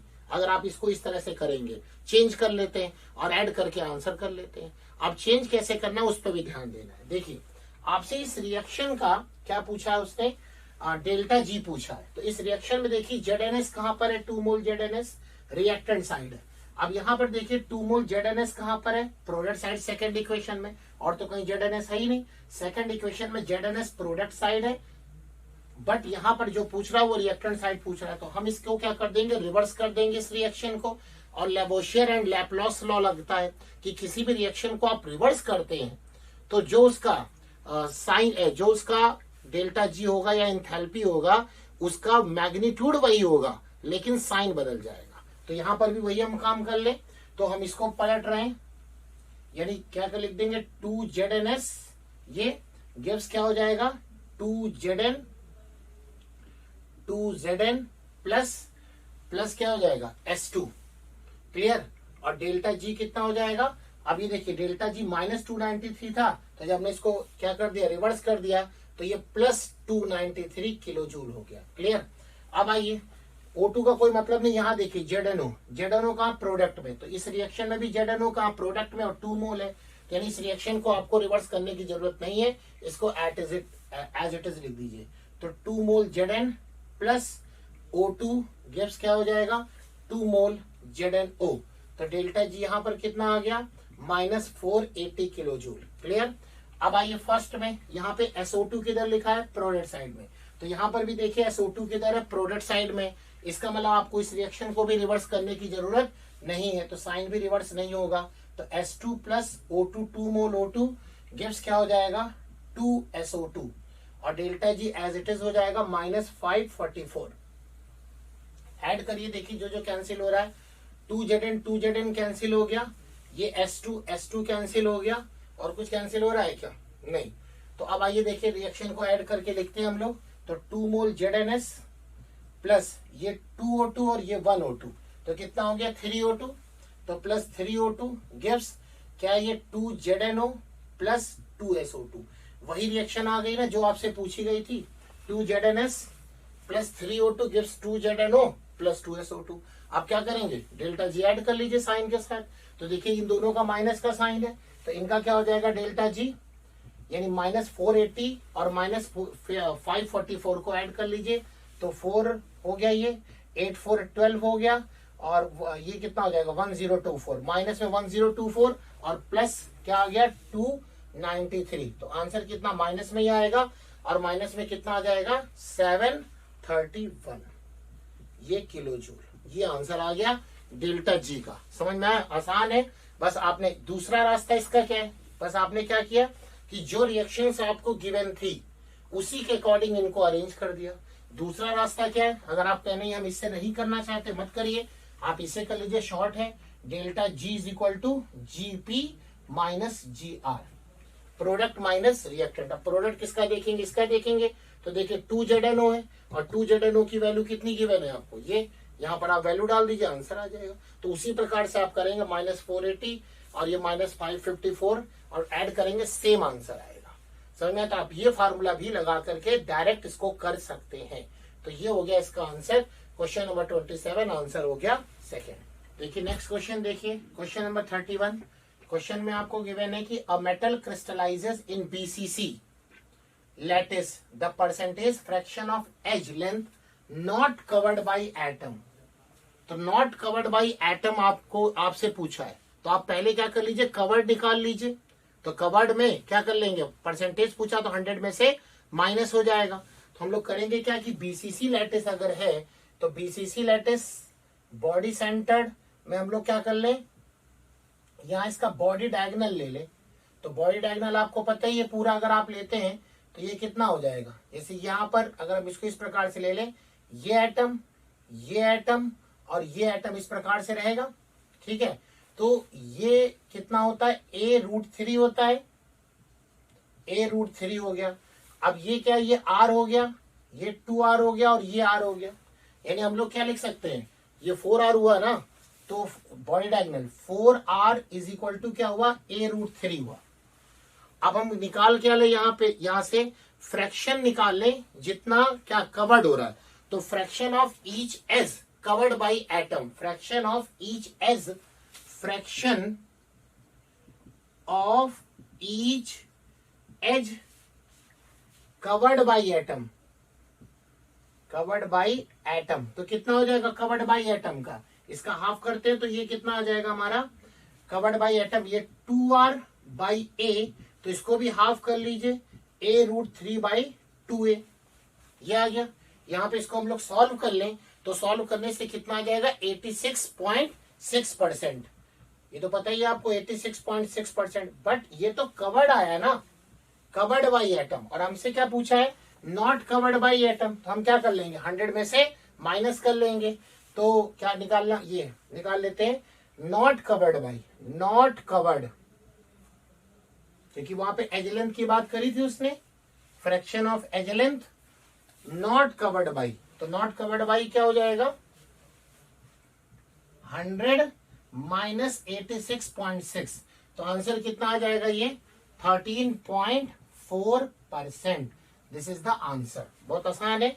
हमने किया क्या, पहले ये लेकर के 4R is equal to A√3 कर दिया, फिर हमने निकाल दिया कि ईच एज जितना एटम कवर्ड हो रहा है, तो कवर्ड एटम इस प्रकार से हम लोगों ने निकाल लिया, तो ये आंसर आ गया 86.6%। देन हमने क्या कर दिया, नॉट कवर्ड कर लिया, 100 में से उसको माइनस कर लिया, ये आंसर। देखिए क्वेश्चन में आपको गिवन है कि pH ऑफ 0.1 MbOH, और BOH क्या है, वीक बेस है, इसका pH आपको गिवन है कितना 12। क्लियर।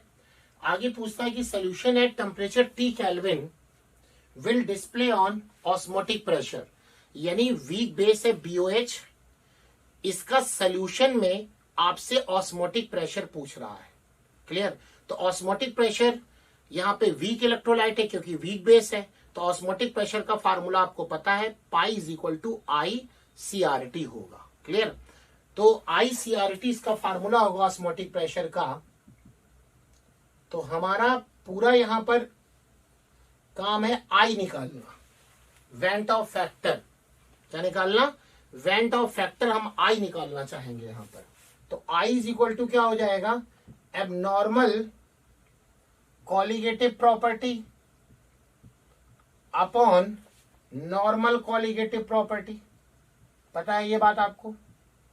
अब क्या करेंगे, पहले यहां जरा देखिए, उसको देखते हैं। अभी ये तो हमने फार्मूला अलग करके लिख दिया, क्योंकि जो काम करना है इसी पे ही करना है। अब जरा देखिए करने क्या चल रहे हैं, जरा एबनॉर्मल और नॉर्मल समझने चल रहे हैं।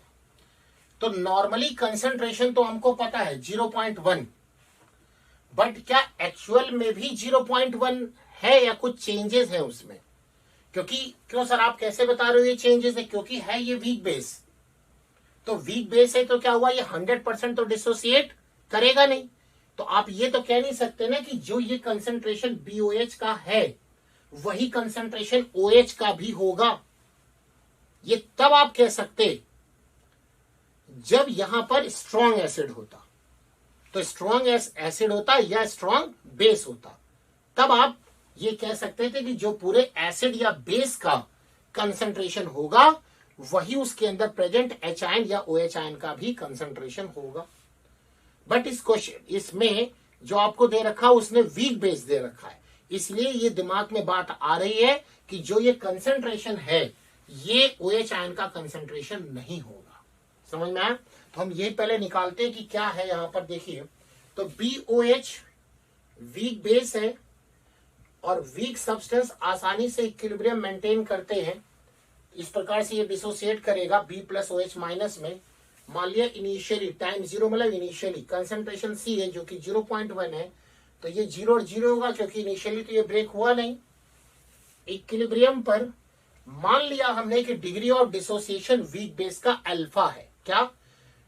इक्विलिब्रियम पर degree of dissociation weak base यानी BOH का अल्फा मान लिया। तो अल्फा मानेंगे तो B प्लस कितना होगा C alpha, and OH minus भी कितना होगा C अल्फा, और BOH बचेगा कितना C माइनस C अल्फा। ठीक है। अब यहां तो हमें कुछ भी नहीं पता है, बट क्वेश्चन में आपको इसका pH दिया हुआ है। किसका? इस वीक बेस का। अब वीक बेस का अगर आप हमको pH देते हो तो हमें तो कुछ नहीं पता चलेगा, क्योंकि pH में H आयन के कंसंट्रेशन की जरूरत है ही नहीं यहां पर, क्योंकि ये तो बेस है ना। अगर ये एसिड होता तो हम यहां पर जो H आयन का कंसंट्रेशन है उसको यूज कर सकते थे। क्लियर? बट ये तो बेस है हमारा, और समझ में आ रहा, pH से ही समझ में आ रहा है कि pH यहाँ पर 12 आ रहा है, इसका मतलब बेस ही है, और ये वीक बेस है। तो हम क्या कर ले, यहाँ पर इसका pOH निकाल ले। तो pH plus POH is equal to 14। तो POH इज इक्वल टू कितना हो जाएगा 14 माइनस 12 दैट इज 2। तो POH आ गया 2। तो अब क्या करेंगे, OH आयन का कंसंट्रेशन निकल आएगा। कैसे? क्योंकि OH आयन का कंसंट्रेशन इज इक्वल टू 10 की power minus POH that is 10 की पावर माइनस 2। क्लियर? ये हो गया OH आयन का कंसंट्रेशन 10 की पावर माइनस 2। अब जो ये pH से यानी POH से जो आपने OH आयन का कंसंट्रेशन निकाला है, इसका मतलब इस पूरे सोल्यूशन में इक्विलिब्रियम पर जो OH आयन का कंसंट्रेशन है वो इतना है। कितना? 10 की पावर माइनस 2। समझ में? क्योंकि अब ये वैरी तो करेगा नहीं, ये तो वैरी नहीं करेगा ना, क्योंकि pH और POH से निकालने से यही फायदा होता है कि जो भी कंसंट्रेशन है एट कांस्टेंट टेम्परेचर पर वो यहां पर फिक्स है, और क्या ये वैरी अब नहीं करेगा, क्योंकि टेम्परेचर यहां पर कांस्टेंट है, तो इक्विलिब्रियम भी डिस्टर्ब नहीं होगा। क्लियर? तो 10 की पावर माइनस 2 आ गया OH आयन कंसंट्रेशन, और इस रिएक्शन में OH आयन कंसंट्रेशन कितना दिख रहा है आपको? C alpha. इसका मतलब हम इस OH आयन कंसंट्रेशन की जगह C अल्फा रख दें तो C alpha is equal to 10 की पावर माइनस 2। तो अल्फा इज इक्वल टू 10 की पावर माइनस 2 बाई C। तो 10 की पावर माइनस 2 और C कितना है 0.1 यानी 10 की पावर माइनस 1। तो अल्फा आ जाएगा 10 की पावर माइनस 1, इसका मतलब 0.1। तो अल्फा हमको पता चल गया 0.1। अब अल्फा पता चल गया तो क्या पता चलेगा, हम आई निकालेंगे। कैसे? एबनॉर्मल अपॉन नॉर्मल, यही होता है। तो आई, अब एबनॉर्मल क्या होगा, ये है ना एबनॉर्मल। नॉर्मली तो हमको लग रहा था कि कंसंट्रेशन ये आ रहा है, लेकिन सोल्यूशन में तो ये पूरा सोल्यूशन आप लोगे, पूरे सोल्यूशन का कंसंट्रेशन यहाँ कंसीडर किया जाएगा। तो हम क्या ले लेंगे, C minus C alpha plus C alpha plus C alpha. क्या? C minus C alpha plus C alpha plus C alpha. Minus C alpha plus C alpha cancel हो गया, और ये अपॉन सी, क्योंकि अब नॉर्मल था ये नॉर्मल सी हो गया। तो यहाँ पे सी एलसीएम ले लीजिए, सॉरी कॉमन ले लीजिए, तो सी कॉमन लेंगे, या पहले ही देखिए बचा क्या, सी प्लस सी अल्फा बचा अपॉन सी बचा, इसमें से सी ऊपर कॉमन लेके 1 प्लस अल्फा अपॉन सी, सी से सी कैंसिल हो गया, तो आई कितना आ गया 1 प्लस अल्फा, और अल्फा आप यहां निकाल चुके हैं देखिए 0.1, तो 1 प्लस 0.1 दैट इज 1.1, ये क्या आया आई। अब ये आई आ गया तो क्या निकल आएगा, पाई निकल आएगा। कैसे, पाई इज इक्वल टू है आई सी आर टी, और आई आ गया 1.1 और सी कितना है 0.1, और आर टी आप ऑप्शन में देखिए आर टी की कोई वैल्यू रखा नहीं है, हम एज इट इज रख देते हैं, तो क्या होगा 1.1 इन 0.1 यानी 0.11 आर टी, ये आ गया पाई ऑस्मोटिक प्रेशर। तो कौन सा आंसर आपको दिख रहा है 0.11 आर टी, ये थर्ड आंसर आपको दिख रहा है। इसका मतलब ये जो क्वेश्चन है 32, इसका आंसर है 3। समझ में आया। देखिए ये क्वेश्चन नंबर 33 है, the standard action potential of Zn2 plus oblique Zn, Cu2 plus oblique Cu and Ag plus oblique Ag, ये वैल्यू आपको गिवन है, ठीक है। और ये 3 सेल इन्होंने कंस्ट्रक्ट किया है, और बोला है कि इस जो 3 सेल यहाँ पे कंस्ट्रक्ट हुए हैं, इनमें सबसे लार्जेस्ट इलेक्ट्रोड पोटेंशियल यानी ई नॉट सेल किसका है, और ये ऑर्डर में आपसे पूछा गया। तो बहुत आसान है क्वेश्चन, आप क्या करेंगे, सिंपल आप फार्मूला लगा दीजिए, E naught cell is equal to E naught cathode minus E naught anode, खत्म। अब कैथोड कौन है तो पता ही है, यहाँ पे जिसका रिडक्शन हो रहा है एंड जिसका ऑक्सीडेशन हो रहा है वो एनोड है। तो अगर जो फर्स्ट सेल कंस्ट्रक्ट हुई है इसमें रिडक्शन इसका हुआ तो कॉपर हुआ, यहाँ कैथोड हुआ, और एनोड हुआ जिंक हुआ। तो आप क्या कर लेंगे, फर्स्ट वाले में देखिए हम वैल्यू रखते हैं, तो कैथोड माइनस एनोड, तो कॉपर का कितना आपको रिडक्शन पोटेंशियल दिया हुआ है, ये हो गया 0.34 माइनस, और क्या है कैथोड, एनोड कौन है जिंक, तो जिंक का कितना दे रखा है, ये दे रखा है, अब माइनस, तो ये माइनस माइनस प्लस 0.76, तो ये आंसर कितना आ जाएगा 6 4 10 और 7 1 8 और 3 11, 110 आ गया, यानी 1.10 वोल्ट आ गया। समझ में आ गया। ये फर्स्ट का जो ई नॉट सेल होगा वो 1.10 वोल्ट होगा। सेकंड सेल जो ये कंस्ट्रक्ट करी गई है, तो ये एनोड है और ये कैथोड है, तो कैथोड माइनस एनोड करना है, तो कैथोड कौन है सिल्वर आयन, तो सिल्वर का देखिए कितना दे रखा है ये 0.8 वोल्ट, तो ये हो गया 0.8 माइनस एनोड कौन है यहाँ पर जिंक है, तो ये क्या हो जाएगा प्लस 0.76, तो ये कितना हो जाएगा 6 और 8 7 कितना हो गया 15 हो गया, यानी 1.56 आ गया यहाँ पर। समझ में आ गया, 1.56 आ जाएगा, 6 हो गया 8 7 15 1.56 वोल्ट आ गया। नेक्स्ट आइए थर्ड में, थर्ड कौन है, ये है कैथोड और ये एनोड है, तो कैथोड Ag कितना दे रखा है 0.8 गिवन है, माइनस कॉपर कितना है, कॉपर का है 0.34, तो कितना हो जाएगा इसका आप माइनस कर लेंगे, तो 10 में से 4 गया 6 और 7 में से 3 गया 4, यानी 0.46 वोल्ट। अब इसको ऑर्डर में अरेंज करना आपको, तो बहुत आसान है, सबसे ज्यादा आपको सेकंड का दिख रहा है, सेकंड, देन ये सेकंड नंबर ऐसे हम यहाँ लिख रहे हैं, जबकि ये है यही, एक क्वेश्चन में आपको ये रोमन नंबर में दिया, हमने यहाँ ऐसे लिख दिया, कोई खास बात नहीं। तो सेकंड हो गया, देन क्या आ जाएगा फर्स्ट आ जाएगा, देन क्या आ जाएगा थर्ड आ जाएगा। देखिए सेकंड सबसे ज्यादा, देन फर्स्ट, सबसे कम थर्ड, तो आंसर क्या है second then first then third, ये सेकंड आंसर आ गया। समझ में आया आपको। तो आसान क्वेश्चन था, आपने किया क्या, E naught cell is equal to E naught cathode minus E naught anode किया, और कैथोड कौन होता है किसी सेल में जो रिड्यूस हो रहा होता है, और एनोड कौन होता है जो ऑक्सीडाइज हो रहा होता है। वैसे ये सेल फार्मूला है, इसके अंदर आप क्या, जो राइट हैंड साइड होता है वो कैथोड होता है और जो लेफ्ट हैंड साइड होता है वो एनोड होता है, ये पता है। लेकिन आप इस बात पे ज्यादा ध्यान रखा करिए कि जो रिड्यूस होगा वो कैथोड होगा और जो ऑक्सीडाइज होगा वो एनोड होगा। समझ में आया। देखिए नेक्स्ट क्वेश्चन में बोलता है कि how much chlorine will be liberated on passing 1 ampere current, 1 ampere current for 30 minute through NaCl solution. तो जब हम लोग NaCl सोल्यूशन करेंगे और करंट पास करेंगे तो NaCl की क्या होगी, इलेक्ट्रोलिसिस होगी, और इलेक्ट्रोलिसिस होगी तो क्या होगा, क्लोरीन गैस का फॉर्मेशन होता है। ये बात आपको पता है। कैसे, देखिए आप, जब आप NaCl सोल्यूशन में इलेक्ट्रिक करंट पास करेंगे तो इसकी इलेक्ट्रोलिसिस होगी, तो इलेक्ट्रोलिसिस में सबसे पहले ये क्या हो जाएगा, आयनाइज हो जाएगा Na+ एंड Cl माइनस का फॉर्मेशन होगा। अब एट एनोड, एनोड पर क्या होगा, एनोड पर आएंगे एनायन, एनायन कौन है, केवल Cl माइनस, और एनोड पर क्या होता है, ऑक्सीडेशन होता है, तो Cl minus gives Cl2 plus 2 electrons, Cl minus gives Cl2 plus 2 electron, ये आ गया यहाँ पर। ठीक, अब इसको बैलेंस कर लीजिए तो 2Cl माइनस। अब एट कैथोड, कैथोड पे क्या होगा, तो कैथोड पर आएंगे कैटायन, कैटायन कौन है, सोडियम आयन, तो सोडियम आयन कैथोड पर क्या होता है, रिडक्शन होता है, पता होगा आपको, तो कैथोड पे रिडक्शन होता है, ये Na प्लस, यहाँ से इलेक्ट्रॉन रिलीज कितने हुए 2, चार्ज बैलेंस होना चाहिए, जितने यहाँ इलेक्ट्रॉन निकले हैं उतने यहाँ पे चाहिए, तो ये 2 इलेक्ट्रॉन, तो 2 मोल सोडियम ले लो, तो यहाँ 2 सोडियम का फॉर्मेशन हो गया। तो देखिए एनोड से क्लोरीन गैस यहाँ पर निकल रही है। ठीक है, सोडियम तो सॉलिड हुआ एंड क्लोरीन गैस हुआ, तो यही बात उसने बोला है कि how much chlorine will be liberated on passing 1 ampere current for 30 minute through NaCl solution. यानी रिएक्शन तो ये हो गई, लेकिन हमें यहाँ पे न्यूमेरिकल सॉल्व करना है, बट आपको पता चल गया, देखिए एनोड से क्लोरीन गैस यहाँ से लिबरेट हो रही है। क्लियर।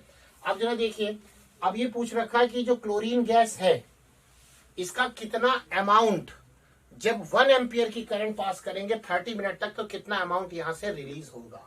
तो आप फैराडे लॉ लगा लीजिए कि जितना हम लोग करंट पास करते हैं उसी के डायरेक्टली प्रोपोर्शनल होता है अमाउंट ऑफ सब्सटेंस डिपॉजिटेड और लिबरेटेड, यानी अमाउंट ऑफ सब्सटेंस डिपॉजिटेड और लिबरेटेड क्या, directly proportional to the passing the current in the solution.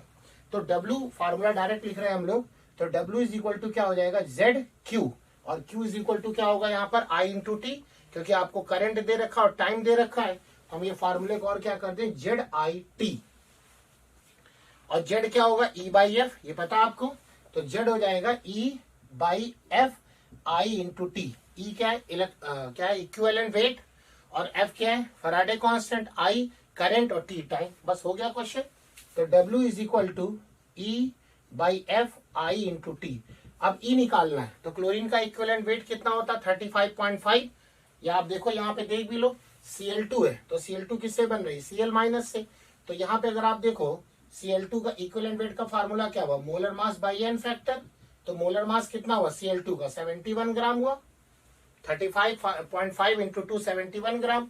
अब देखो Cl2 यहाँ 0 है, से कितने पे आ रहे हैं, -1 पे आ रहा है, तो यानी कि चेंज कितना हो रहा है 1 का, तो एन फैक्टर कितना हो जाएगा, Cl2 के कितने एटम है, 2 एटम है, तो अगर एक Cl में 1 इलेक्ट्रॉन का चेंज हो रहा है तो 2 Cl में कितने का होगा, 2 का, तो एन फैक्टर 2 हो गया, तो आंसर कितना आ गया 35.5।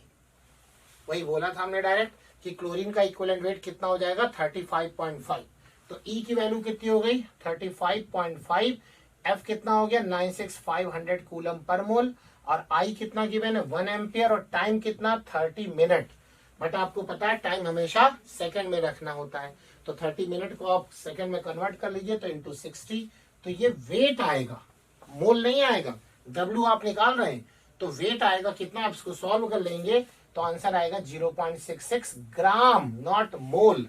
जल्दबाजी में आप गलती मत कर जाइएगा, फर्स्ट ऑप्शन में 0.66 मोल गिवन है एंड थर्ड ऑप्शन में 0.66 ग्राम गिवन है, तो correct answer what, correct answer is third, because आप क्या फाइंड कर रहे हैं, वेट फाइंड कर रहे हैं, and the unit of weight is gram, तो आंसर जो होगा वो ग्राम में होगा, तो this is the answer 0.66 gram. देखिए ये क्वेश्चन है हमारे पास 36, बोलता है heat of dissociation of benzene in isolated gaseous atom, अपने आइसोलेटेड ये गैसियस एटम में चला जाएगा कौन, बेंजीन को, जब हम लोग हीट कर रहे हैं, ठीक है, तो हमने जो एनर्जी दी उसको, तो एक्सपेरिमेंटली ये एनर्जी आई 5335 किलो जूल। बेंजीन को जब हीट करके उसको आइसोलेटेड गैसियस एटम में ब्रेक किया गया, तो जो एनर्जी यहाँ रिक्वायर्ड हुई वो हुई 5335 किलो जूल पर मोल होगी, और ये एक्सपेरिमेंटल वैल्यू है, क्या ये एक्सपेरिमेंटल वैल्यू है। बोलता है कि bond enthalpy C single bond C double bond C and C single bond H, ये आपको गिवन है, और क्वेश्चन में आपसे क्या पूछ रखा है, रेजोनेंस एनर्जी। तो रेजोनेंस एनर्जी आप कैसे निकालते हैं, जो एक्सपेरिमेंटल एनर्जी है माइनस जो कैलकुलेटिव एनर्जी आए या इंथैल्पी आए, यानी जो एक्सपेरिमेंटल वैल्यू आ रही है माइनस कर देंगे, किससे माइनस कर देंगे, जो हमारा कैलकुलेटिव वैल्यू आएगी उससे माइनस करेंगे। क्लियर। तो देखिए कैसे हम लोग फाइंड करेंगे। पहले तो ये अगर बेंजीन हमारे पास है, ये बेंजीन का स्ट्रक्चर सबको पता है ये बात। अब इस बेंजीन में देखिए कौन कौन से बॉन्ड हैं। सी सिंगल बॉन्ड सी है, सी डबल बॉन्ड सी है and C single bond H है। क्लियर? तो सी सिंगल बॉन्ड सी कितने काउंट कर लीजिए, 1 2 एंड 3। तो सी सिंगल बॉन्ड सी जो हो गया ये हमारे पास 3 है। डबल बॉन्ड कितना है, 1 2 3, ये भी 3 है। And C single bond H कितना हमारा, वो 6 है। तो क्या कर लेंगे, ये वैल्यू दी है, इनको आप जो क्या कैलकुलेटिव वैल्यू हम लोग निकाल लें। कैलकुलेटिव कितनी इंथैल्पी यूज हुई, क्या कर लेंगे, ये वैल्यू आपको दे रखी है। तो इसमें आप जो सी सिंगल बॉन्ड सी की दी हुई वैल्यू कितनी 347.3, उसमें 3 का मल्टीप्लाई कर लीजिए। क्यों? क्योंकि यहाँ सी सिंगल बॉन्ड सी हमारे 3 है। ऐसे ही सी डबल बॉन्ड सी हमारे 3 है और सी डबल बॉन्ड सी की बॉन्ड एनर्जी 615 दे रखी है, तो उसमें हम लोग 3 से मल्टीप्लाई कर लेंगे। And similarly C single bond H यहाँ पर 6 है, तो उसमें हम लोग मल्टीप्लाई कर लेंगे। तो हमारा ये क्या आ जाएगा, कैलकुलेटिव आ जाएगा, कैलकुलेटिव एनर्जी। तो कैसे निकालेंगे, देखिए 3 इंटू कितना 347.3 प्लस, और ये 6 सी डबल बॉन्ड सी कितने 3 है और इसकी एनर्जी कितनी गिवन है 615, और यहाँ पे सी सिंगल बॉन्ड एच कितने 6 और इसकी एंथैल्पी कितनी गिवन है 416.2। इसको आप सॉल्व कर लीजिए, 3 3 जा 9।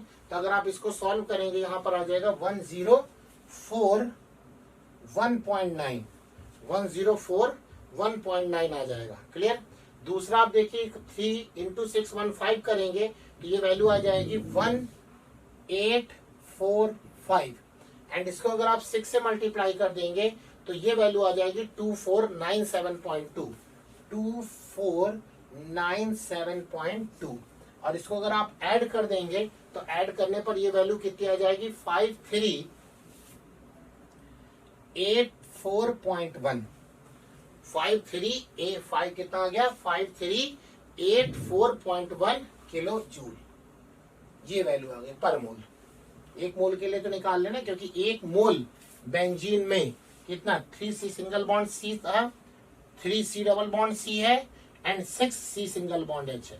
तो ये जो वैल्यू आई ये कौन सी आई, ये हमारी आई कैलकुलेटिव इंथैल्पी आई, और थ्योरेटिकल एक्सपेरिमेंटल कितनी दे रखी है 5335 दे रखी है।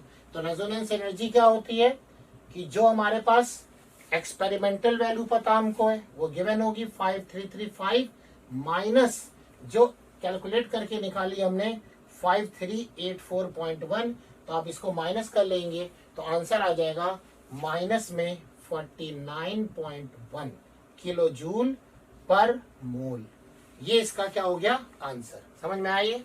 देखिए क्वेश्चन 37 फॉर रिएक्शन इक्विलिब्रियम, और रिएक्शन आपको दे रखी है N2O4 gives 2 mole NO2, the concentration of N2O4 and NO2 at equilibrium are, यानी ये जो कंसंट्रेशन आपको दिया हुआ है एट इक्विलिब्रियम पर ये गिवन है, ठीक, respectively the value of Kc। बहुत सिंपल क्वेश्चन है, Kc आपसे पूछा है, आप simple law of mass action use कर लीजिए। रिएक्शन क्या है N2O4 gives 2 mole of NO2, तो इक्विलिब्रियम कांस्टेंट यूज करिए, Kc होगा क्या हो जाएगा NO2 के कंसंट्रेशन का स्क्वायर, पता ही है लॉ ऑफ मास एक्शन के through, upon concentration of N2O4, बस हो गया। अब आप NO2 का कंसंट्रेशन की वैल्यू डाल दीजिए, कितनी NO2 का कंसंट्रेशन कितना गिवन है N2O4 NO2 का कंसंट्रेशन है 1.2 इंटू 10 की पावर -2 का होल स्क्वायर अपॉन N2O4 का कंसंट्रेशन कितना है 4.8 इंटू 10 टू द पावर -2 है। इसको सॉल्व कर लीजिए, तो जब आप इसको सॉल्व करेंगे तो आंसर आएगा 0.3 इंटू 10 टू द पावर -2, जिसको आप रीअरेंज करके लिख सकते हैं 3 इंटू 10 की पावर -3 मोल पर, लेकिन यहाँ तो हाँ मोल पर लीटर, ठीक, Kc का ये यूनिट होगा ना, क्योंकि मोल पर लीटर का स्क्वायर और ये मोल पर लीटर है, कैंसिल हो जाएगा तो ये यूनिट बन जाएगा। तो क्या होगा इसका, ये आंसर आ गया। तो कौन सा आंसर आपको दिख रहा है फर्स्ट, तो क्वेश्चन नंबर 37 का आंसर हो जाएगा फर्स्ट। देखिए ये क्वेश्चन है 39, क्वेश्चन में गिवन है कि the rate law for the reaction below is given by expression है के concentration of A into concentration of B, और आपको ये रिएक्शन दिए A plus B gives product. बोलता है if the concentration of B is increased, concentration of B increased from 0.1 to 0.3 mole, यानी 0.1 से 0.3 मोल कंसंट्रेशन को क्या किया गया, इंक्रीज किया गया, keeping the value of A at 0.1 mole. A की वैल्यू 0.1 थी, लेकिन बी को 0.1 से 0.3 पर किया गया। ठीक, आगे क्वेश्चन बोलता है रेट कांस्टेंट विल बी। ये तो पूरी कहानी खत्म हो गई। क्या मतलब, कहने का मतलब ये है कि जब क्वेश्चन में आपसे रेट कांस्टेंट पूछ रहा है तो कंसंट्रेशन की बात कहां से, क्योंकि rate of reaction dx by dt पर चेंज इन कंसंट्रेशन का इफेक्ट होता है। रेट कांस्टेंट पर कोई इफेक्ट नहीं होता, रेट कांस्टेंट पर कोई इफेक्ट नहीं होता, कि रेट कांस्टेंट पर केवल टेम्परेचर का इफेक्ट होता है। आर्गेनियस इक्वेशन आपने पढ़ी है, तो K is equal to A e to the power minus E A by R T. Rate constant यानी K केवल टेम्परेचर चेंज होने से ही चेंज होगा। पूरी रिएक्शन में कंसंट्रेशन के बारे में तो बहुत बातें बताई, लेकिन टेम्परेचर के बारे में कुछ नहीं बोला। इसका मतलब इस रिएक्शन में टेम्परेचर कांस्टेंट है, तो रेट कांस्टेंट भी कांस्टेंट रहेगा। तो रेट कांस्टेंट पहले कितना था, के, तो बाद में भी कितना रहेगा, के। आंसर क्या है, 4। खत्म। समझ में आया। अगर क्वेश्चन में रेट ऑफ रिएक्शन पूछता, देन हम यहाँ पे चेंज इन कंसंट्रेशन को क्या करते, लेते एंड क्वेश्चन को सॉल्व करते। बट यहाँ सॉल्व करने की जरूरत नहीं है, आपका वहां पर प्रेजेंस ऑफ माइंड वो चेक करना चाह रहा है कि आप सारे क्वेश्चन को एक ही तरह से हैंडल कर रहे हैं, कि आपको कुछ समझ में भी आ रहा है। रेट कांस्टेंट पर कंसंट्रेशन का कोई इफेक्ट नहीं पड़ता, रेट कांस्टेंट पर केवल टेम्परेचर का ही इफेक्ट पड़ेगा। समझ में आया आपको। तो इसका आंसर क्या हो जाएगा, 4। देखिए क्वेश्चन नंबर 41 बोलता है NO2 minus plus H2O gives NO3 minus plus 2H plus plus N electron. तो बोलता है N स्टैंड्स फॉर, तो ये एक आयनिक रिएक्शन है जिसको आप बैलेंस करेंगे। तो रिएक्शन हम लिख देते हैं यहां पर, NO2 minus plus H2O gives NO3 minus plus 2H plus plus N electron. अब हमें इसको बैलेंस करना है। आपको पता है कि कोई भी अगर आयनिक इक्वेशन है, तो आयनिक इक्वेशन कब बैलेंस मानी जाती है, जब atoms reactant and product side में इक्वल हो और साथ में चार्ज भी इक्वल हो। क्या क्या, जितने एटम रिएक्टेंट साइड में है जिसके भी, उसके उतने ही एटम प्रोडक्ट साइड में होने चाहिए एंड साथ में चार्ज भी बैलेंस होना चाहिए। तो उसको हम लोग बोलते हैं बैलेंस रिएक्शन। तो देखिए यहाँ पे नाइट्रोजन 1 है, यहाँ भी नाइट्रोजन 1 है। ऑक्सीजन रिएक्टेंट साइड कितना है, 2 ऑक्सीजन एंड 1 ऑक्सीजन, 3। यहाँ पर भी 3 ऑक्सीजन। तो nitrogen balance, oxygen balance. Hydrogen देखिए यहाँ पे कितनी है, 2, यहाँ पे भी 2। इट मीन्स दोनों तरफ एटम यहाँ पर बैलेंस है। अब आते हैं चार्ज। देखिए यहाँ 1 नेगेटिव है, प्रोडक्ट में देखिए 1 नेगेटिव और 2 पॉजिटिव। तो क्या हो गया, यहाँ पर +1 हो गया ना। तो अब इधर +1 है और इधर -1 है, और आपको दोनों तरफ क्या करना, चार्ज भी बैलेंस करना, तभी बैलेंस माना जाएगा। तो आप इसमें क्या, और बैलेंस करने के लिए क्या करते हैं, आप इलेक्ट्रॉन ऐड करते हैं। तो हम यहाँ पे कितने इलेक्ट्रॉन ऐड कर दें कि -1 हो जाए। तो यहाँ +1 है, तो अगर हम 2 इलेक्ट्रॉन ऐड कर दें तो इलेक्ट्रॉन पे नेगेटिव चार्ज होता है। तो +1 और 2 माइनस, तो कितना आंसर आ जाएगा, -1 इस साइड भी आ जाएगा।